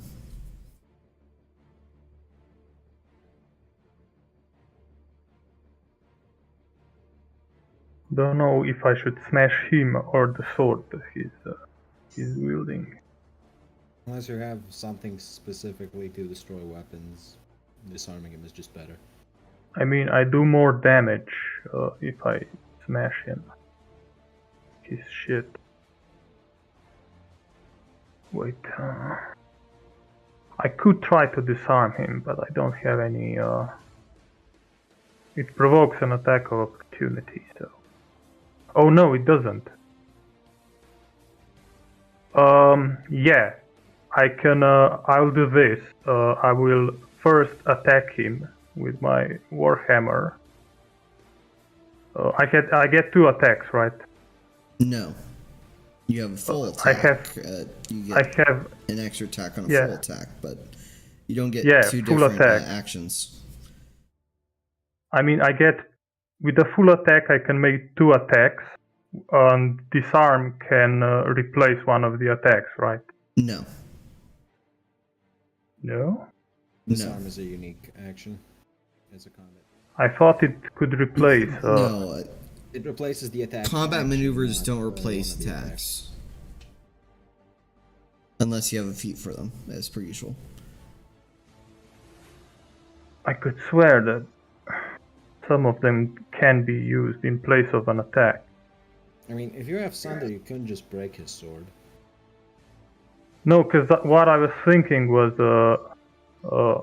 attack him so he starts bleeding, and then disarm him without provoking an attack of opportunity for attempting a disarm.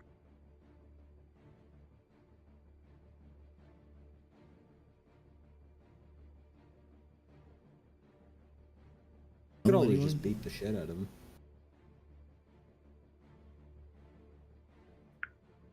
You can attempt to disarm in place of a melee attack.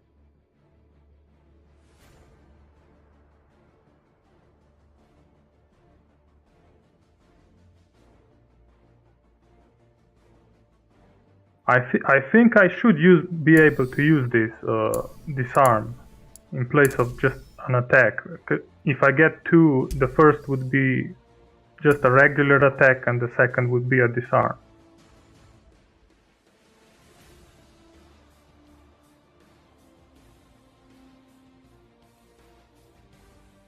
I mean, sure, if you want to do that, you can try. You don't have improved disarm or something similar, right? I have the duelist sphere in the Warhammer, which means that it doesn't provoke if they're bleeding, which he should be doing if the first attack hits. So Okay. Try your attack. Warhammer.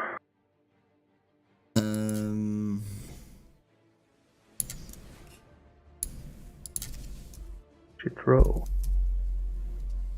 You do have a +1 because we're still under effect of haste, or not haste then. John's whatever it was. Yeah. Well, you're also No, under it's actually John's +2. thing and haste It's a if you're within +2. 30 feet Yeah. of this person. Which Yeah. one?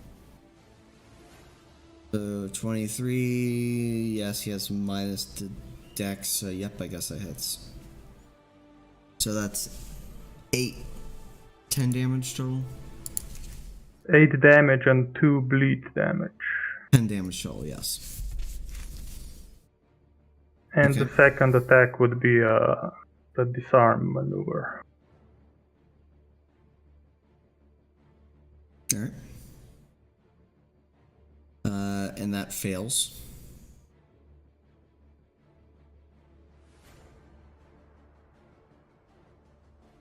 Better luck next time.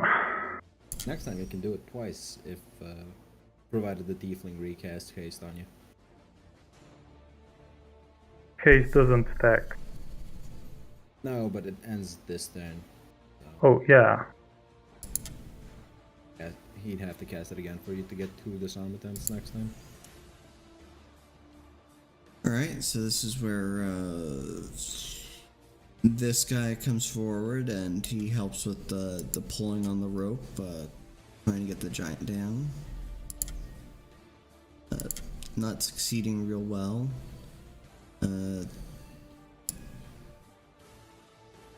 Aran focuses on his enchantment while moving over this direction. This dwarf moves over to this side to provide aid to the rope bearer. Gudra casts another spell, seeing if he can get the giant entrapped in ice again. Let's see.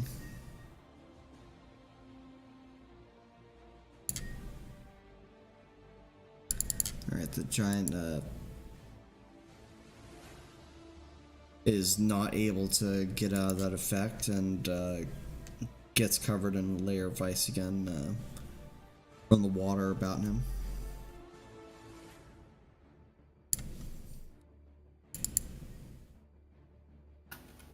He has to roll a strength check, then he failed to break out.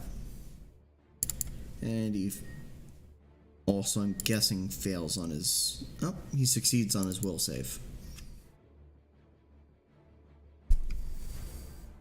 So he's now able to attack people again, once he gets out of his fucking entanglement.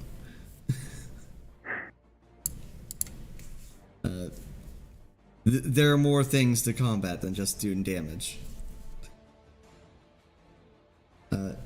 Sid's turn. So is the giant standing up? Yes. So my shield bash can't knock him down? Mainly because his CMD is just way too great. You could try the earthquake thing, because he has to make a reflex save for that, but...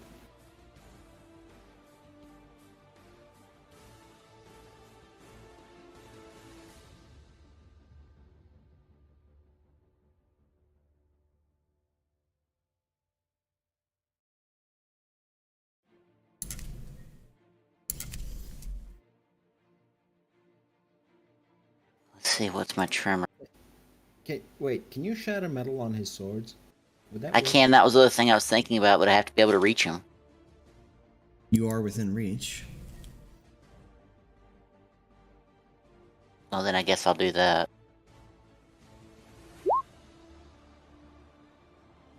Unless his swords weigh more than 50 pounds. Well, they're very large swords, so that is within possibility. Let's see, what's the weight of a scimitar in Pathfinder? Because it has to go through ×8 when it's wielded by a large creature.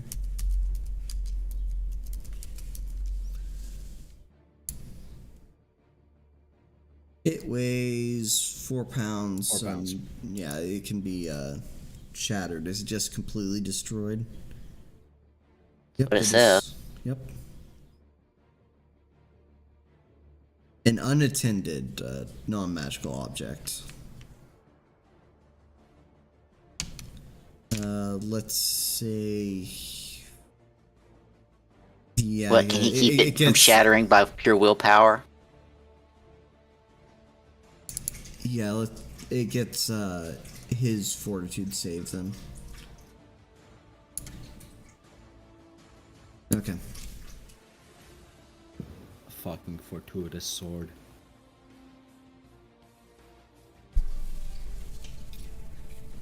By his guts alone, the sword stands. It's At least dull it, take a chip out of it, something. It does seem to shake rapidly, like all that comprises the sword is attempting to break free. I think Korinne just invented the world's largest maracas.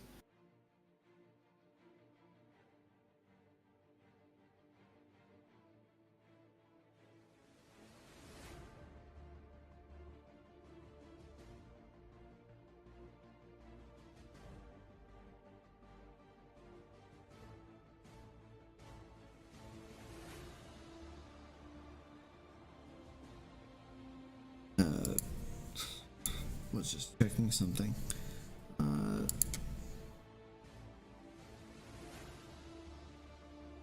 Let's see. Elsond casts another spell. This time, enchanting the arbalests that are ready to fire again, and they each fire a piercing bolt at the giant. Only one hit, dealing 3d8 damage, plus 1, it's a 10. Just a big bolt right into the giant's side. And it's now Scoggins' turn. Scoggins going to yell at Caster, "Lend me your strength," as she pulls on the rope. Okay. Meanwhile, the other thieving types shift over to Scoggins' direction. So the rope is pulling in one direction, making it much easier to get the giant to the ground. Meridium throws another vial at the giant.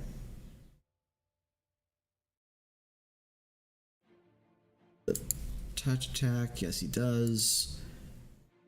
And the giant has to fail a fortitude save. He does, so now he's exhausted. Oh, wait, shit. Is that sleeping poison? Yep. Oh, wonderful.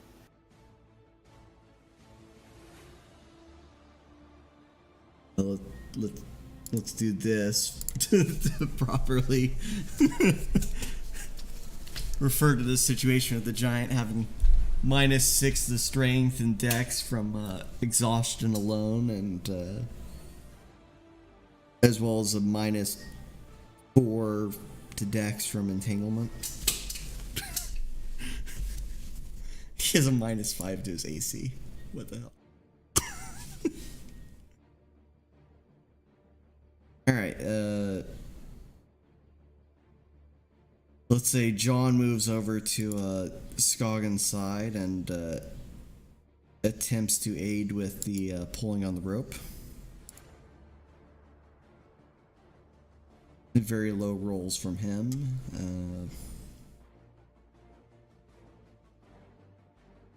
And let's move on to this guy who changes his song.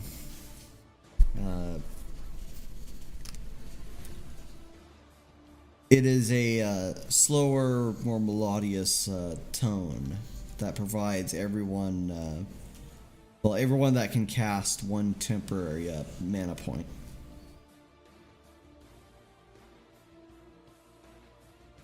Okay.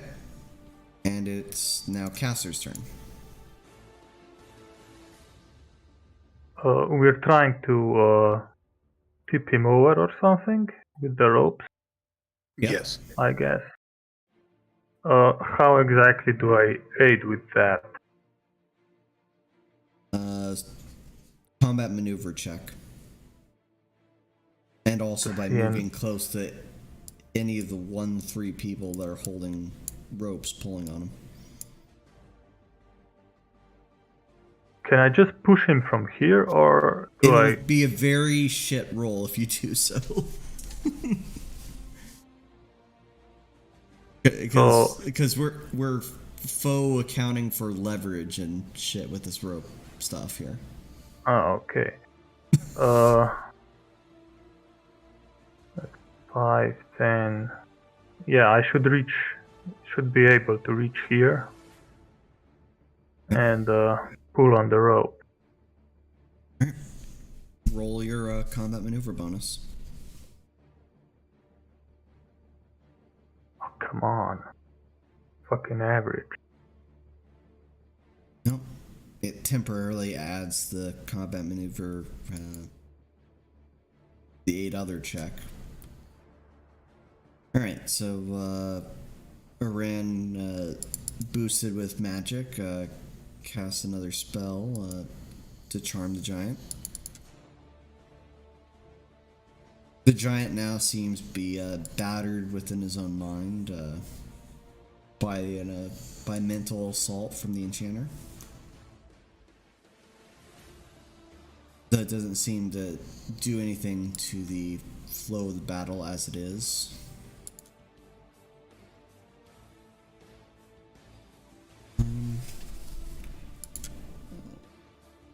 Just needs to move. This dwarf will just slowly move around. This guy will try to use his combat maneuver on the rope. Okay, the rope seems to be now budging with 6 people pulling with all their might upon the giant. Even though few among them are legendary in strength, it is the weight and leverage that seems to be causing the giant to tip. He's pulled down to the ground, and I don't have the fucking boot icon. I keep forgetting that for some reason that's not there. It is there. You just No, oh, there it is. Fucking fine. I told you. Dark mode made it pretty much invisible. Invisible boot. The Canadian boot. It's fucking giant. Okay. So his ability to resist much is now heavily made apparent. And it's now Varian's turn. I swear to God, if you try to just blood control him. Did they knock him over? Yes. Well, I suppose there's nothing to it but the blood control. I was gonna rush down and help with the rope, but they already did it, so.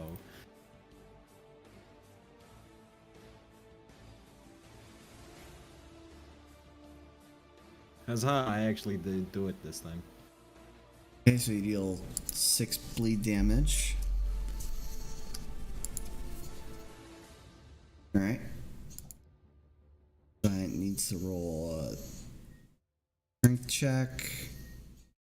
Okay, he breaks from the ice, but he's constrained by the ropes and by the net.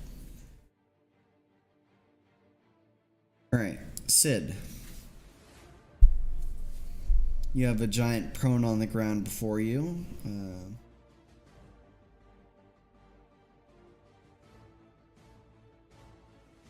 Do what you will with information.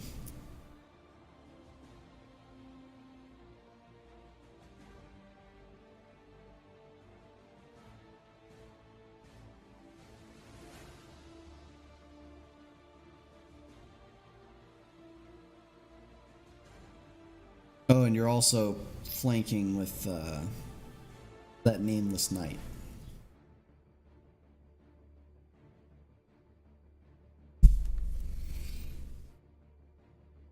Well, since I don't know if that it matters now, I was just going to use my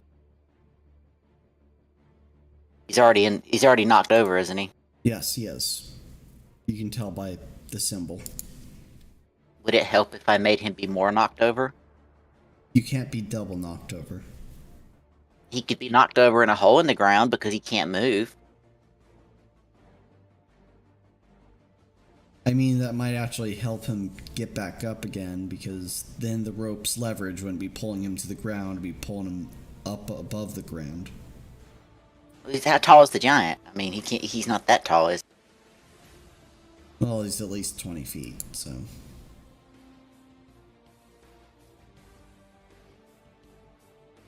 And remember, So, yeah, once you get him in the hole, you need to get him out again.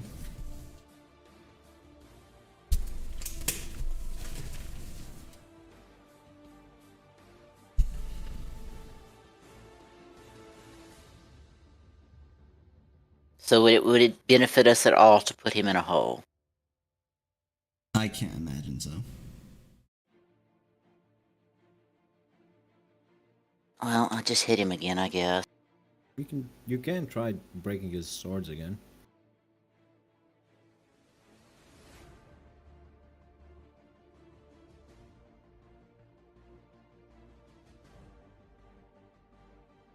I prefer violence. Let's see, with a -9 to his AC, because he's prone, he's entangled, and he's exhausted. So yeah, that's a -9 to his AC. Yes, that does hit. They deal 5 bludgeoning damage.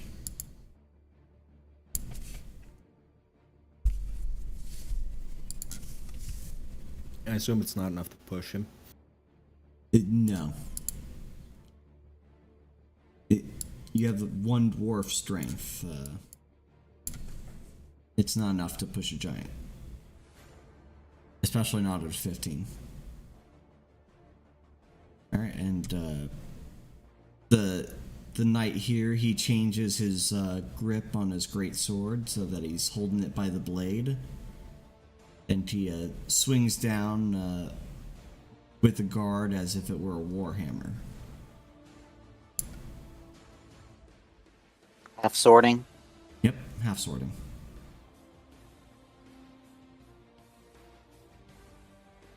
No, it wouldn't be ending him rightly because that's not a pommel strike. And he deals 12 non-lethal damage to the giant's physique.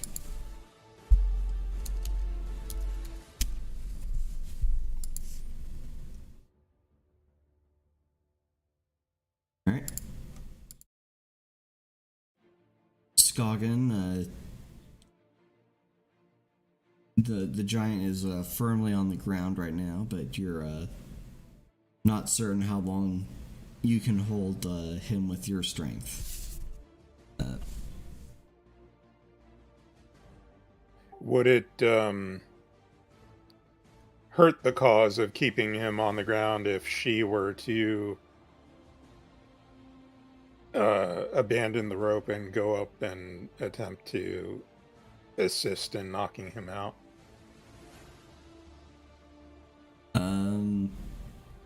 Like, is her it would make strength him make a more difference? likely to escape from the rope. Okay, so then Because she's your probably rope better is to at stay least on. adding a +2 to whoever is trying to do the combat maneuver bonus too, as well as every additional person helping pull on that rope. Okay, so she's probably better staying on the rope then, I guess. Yep.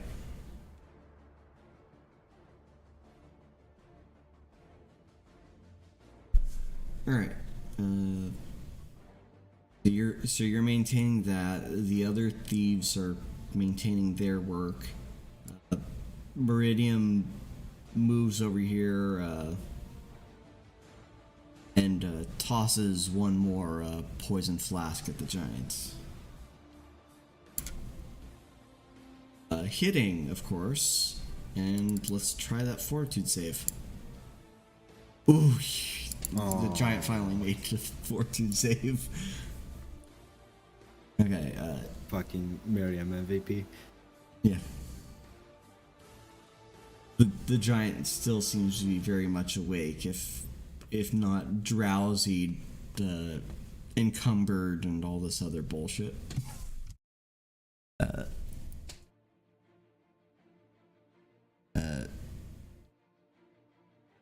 Say it's this guy, he steps in and he oops, wrong person. There we go. He attacks twice with his daggers. He only hits once, despite the nature of the giant being on the ground and all that. and does 8 damage.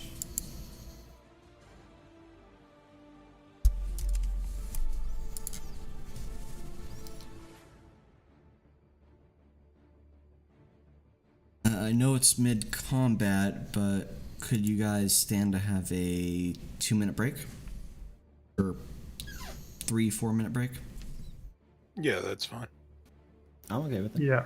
Okay. I was going to get some more coke anyways. Be careful with that stuff, right? It's fine. Don't worry about it. I'm only doing the pure stuff. It's when they cut it with something that's the problem. Alright. Going to the standby screen for now. We'll be back here in 4 minutes, guys.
And we're back. I need to turn back the combat music on because I prefer something being in the background. Alright, it is now Caster's turn. Caster notices an opportunity. So he will draw his gladius, move in into range, and stab at the giant. Okay. And he will expand his martial focus to deal extra damage on his fatal thrust. So Okay. So you additional deal precision damage. 18 lethal damage. Yep.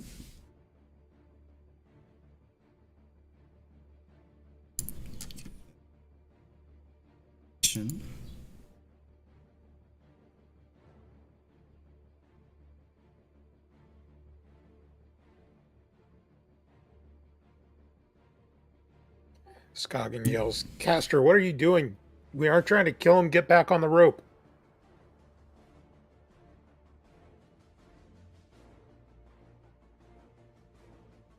Alright, Gudra, he casts another spell, causing greenery to flow throughout these parched desert lands once more all around the giant, turning this plot of land into greenery.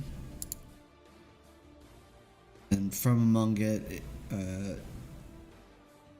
grows a single tree-like entity here.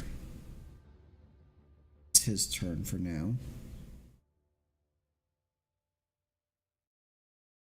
This is on this group of initiatives. This guy maintains holding rope. John maintains holding the rope.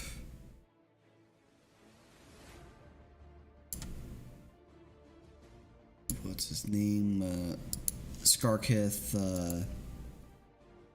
He once more changes his music. This time,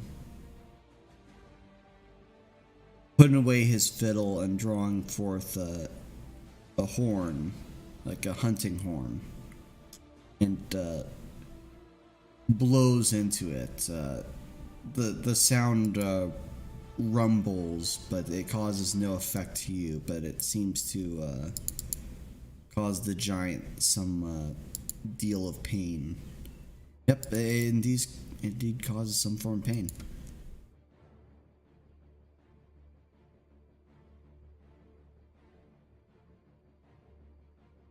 Non-lethal. God damn.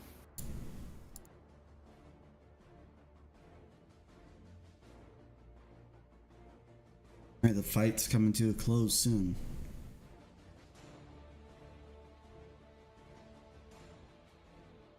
Varian's turn. I'm just gonna move. This guy's holding a rope, right? Yep. I move down to here, and I can't do anything else on my turn. And that's not a guy, that's a elf chick. It's hard to tell elf women apart from elf men. Look who's half talking. I got all the best parts of being human, thank you very much.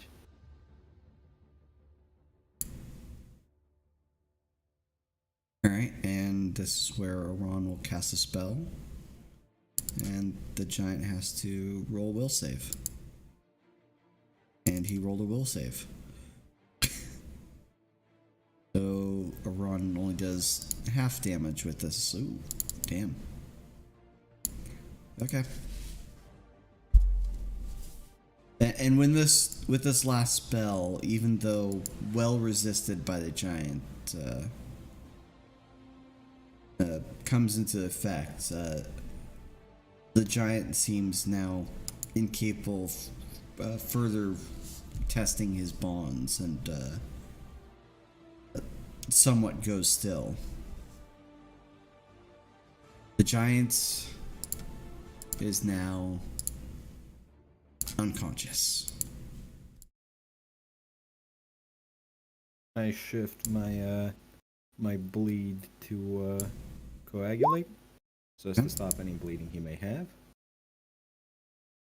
Should I heal him even a little? Use No. the heal skill, not the heal spell. Let's Well, see. actually, you could probably you can reduce your healing to the lowest caster level.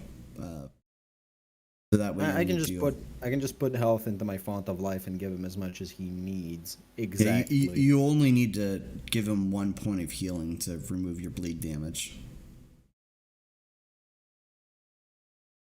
I'm just worried that we might have actually killed him rather than knocking him unconscious. But Well, that's something else you can check with heal. what do I know?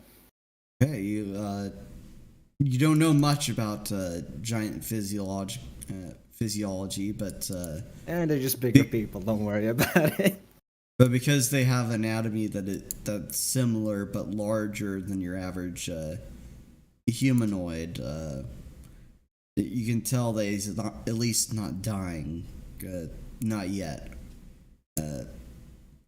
He just seems to be passed out by the enormous pain that was put on both mind and body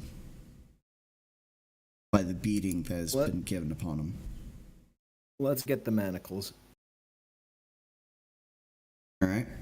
And meanwhile, John directs that everyone that was bearing a rope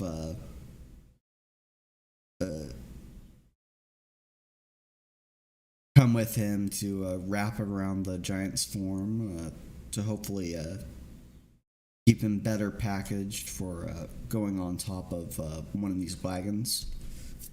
Do we have some packing peanuts for the giant? Some type of what?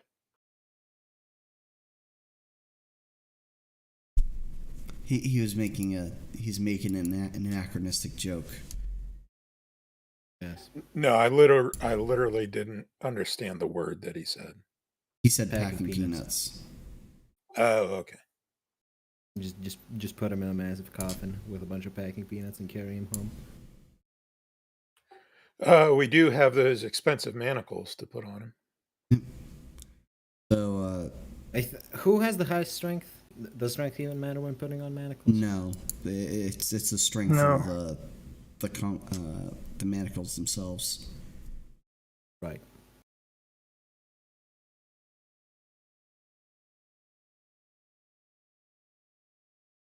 With the adrenaline and the battle against the great creature wearing down, with nobody sustaining a single injury, Meridian stands there with his hands on his hip, saying, "Well, that was a fight."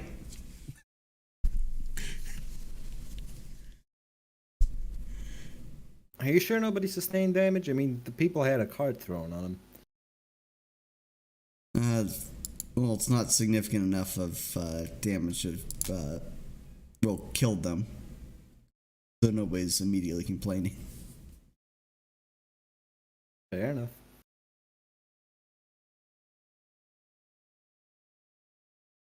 All right, and from here on, both John and this knight here direct the giants onto the third of the wagons.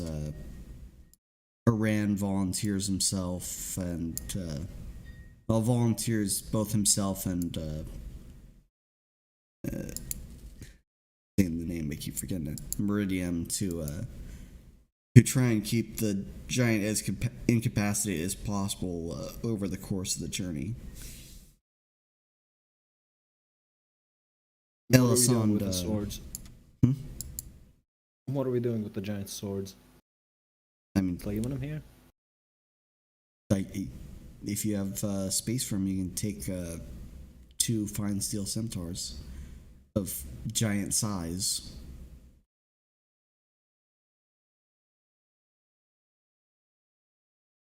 Do we have space on the carts for them?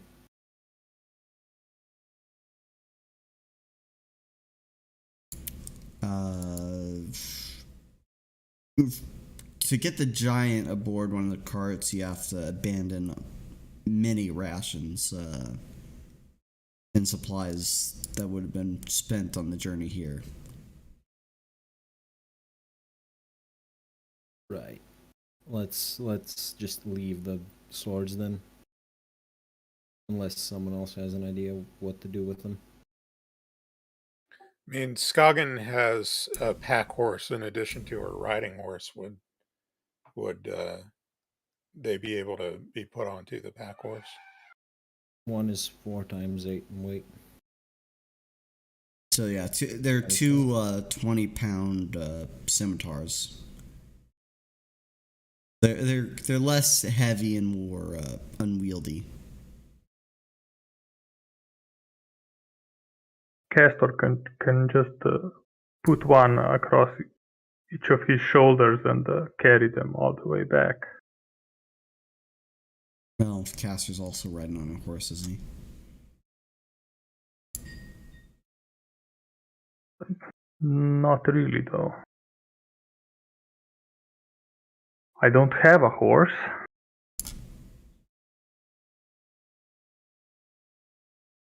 If anyone's landing, then sure.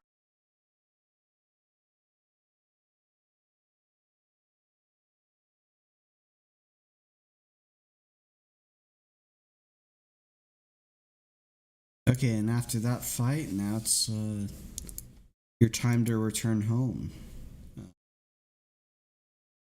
There is some call immediately for a celebration among the people there. More so from the pirates and the more scoundrelly types of the groups. Did the pirates even fire the fucking Yes. The net they fired in the first round remained on the giant for the entire encounter. I thought that was one of the adventurers who threw the net rather than them firing. That wasn't, you couldn't throw that net. Fair enough. Yeah, that one was a simultaneous firing from both the arbalests, and then they had to spin around changing ammunition, and then one shot hit. So. Okay. Well, let's not party just yet. Let's get the thing back home, then we can party. Okay. And by the time that night falls on your day, you're back to the campsite that you left the prior night. The entirety of your group gets the first watch. If you want, you can discuss any things in private that you so choose. If not, I can just skip to the next day and have Korinne roll survival checks.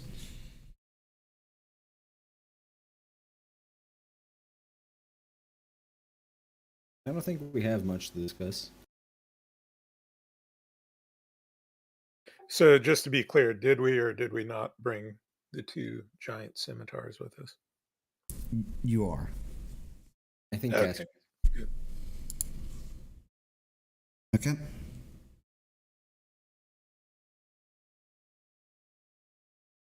After a night camp of small festivities, you resume travel immediately. The combined efforts of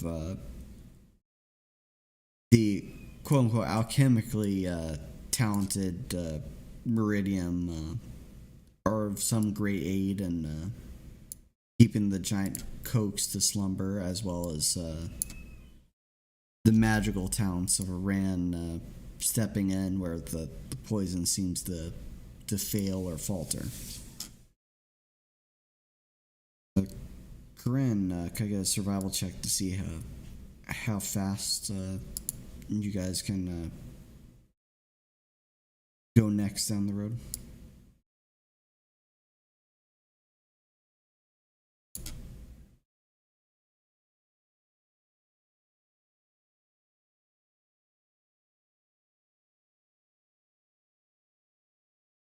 Well, now that we have one giant, we really should get him a girlfriend.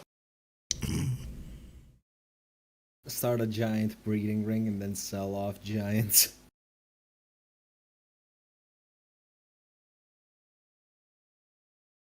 I mean, they would make great, burden beasts. One giant caused you to have to scuttle a whole wagon's worth of rations so you can actually transport him. You need at least another wagon to comfortably make the journey back.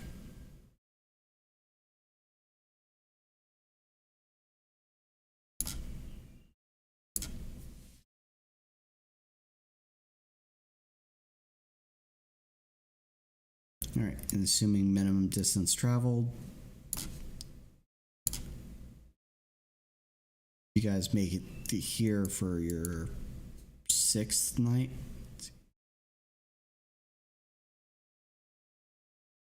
Yep.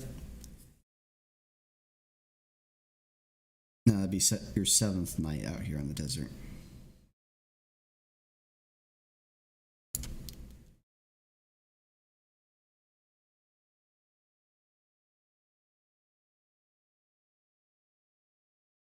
Thankfully, nobody has had any ideas like the kind broached by your wonderful investor of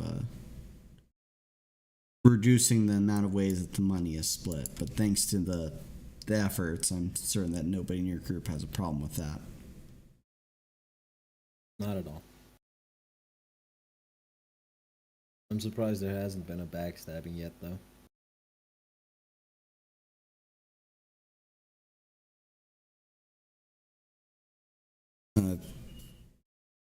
Making it this way, most of the group seems entirely content with the void or the expedition so far.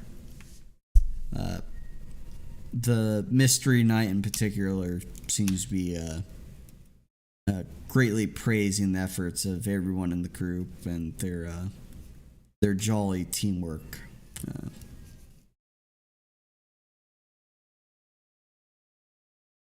Does this mask the? I didn't say masked. Oh, he isn't masked? No, he's wearing a helmet though. Well, great helmet.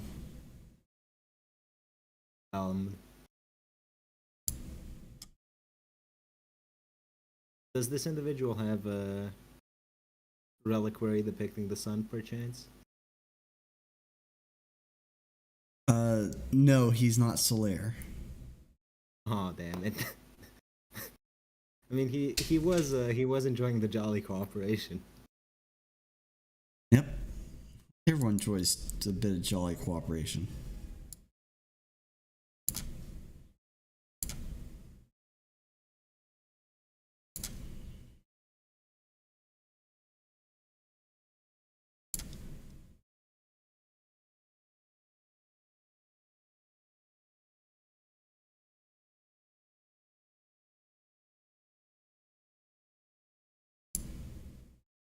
Alright, and on this leg of the journey, you come into contact with another adventure group, but it seems to be a 4-person team riding out into the desert to engage upon the giant hunt. While there, the caravan stops and you converse and you can buy some rations off them so you can make it safely to Freeport without spending too much of your own group's without going into the red on your group's food. This seems to be spurred on mostly by Sir John's conversational skills. And paired along with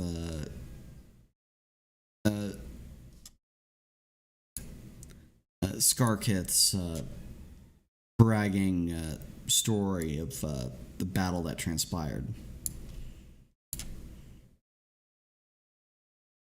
Alright, so you make it another 25 miles down the way.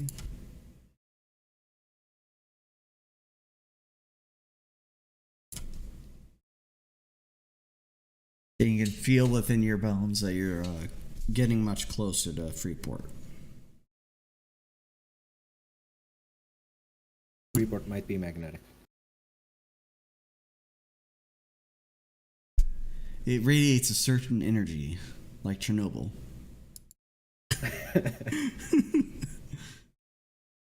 There's a certain despair in the air when you get close.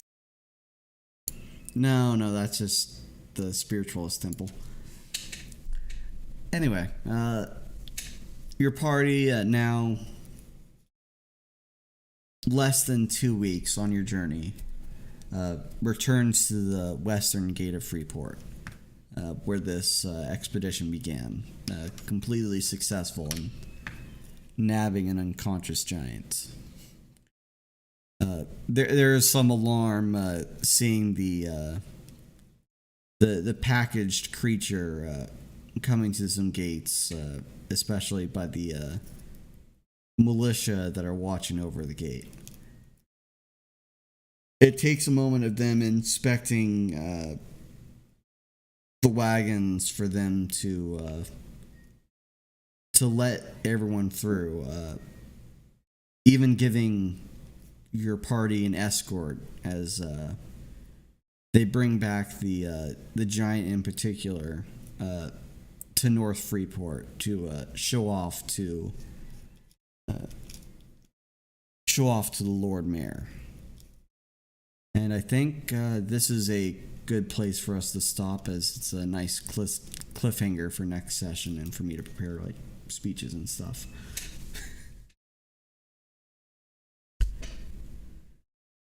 All right. Yep, so that is it for today's session. Thank you everyone that joined and watched. And have a good night.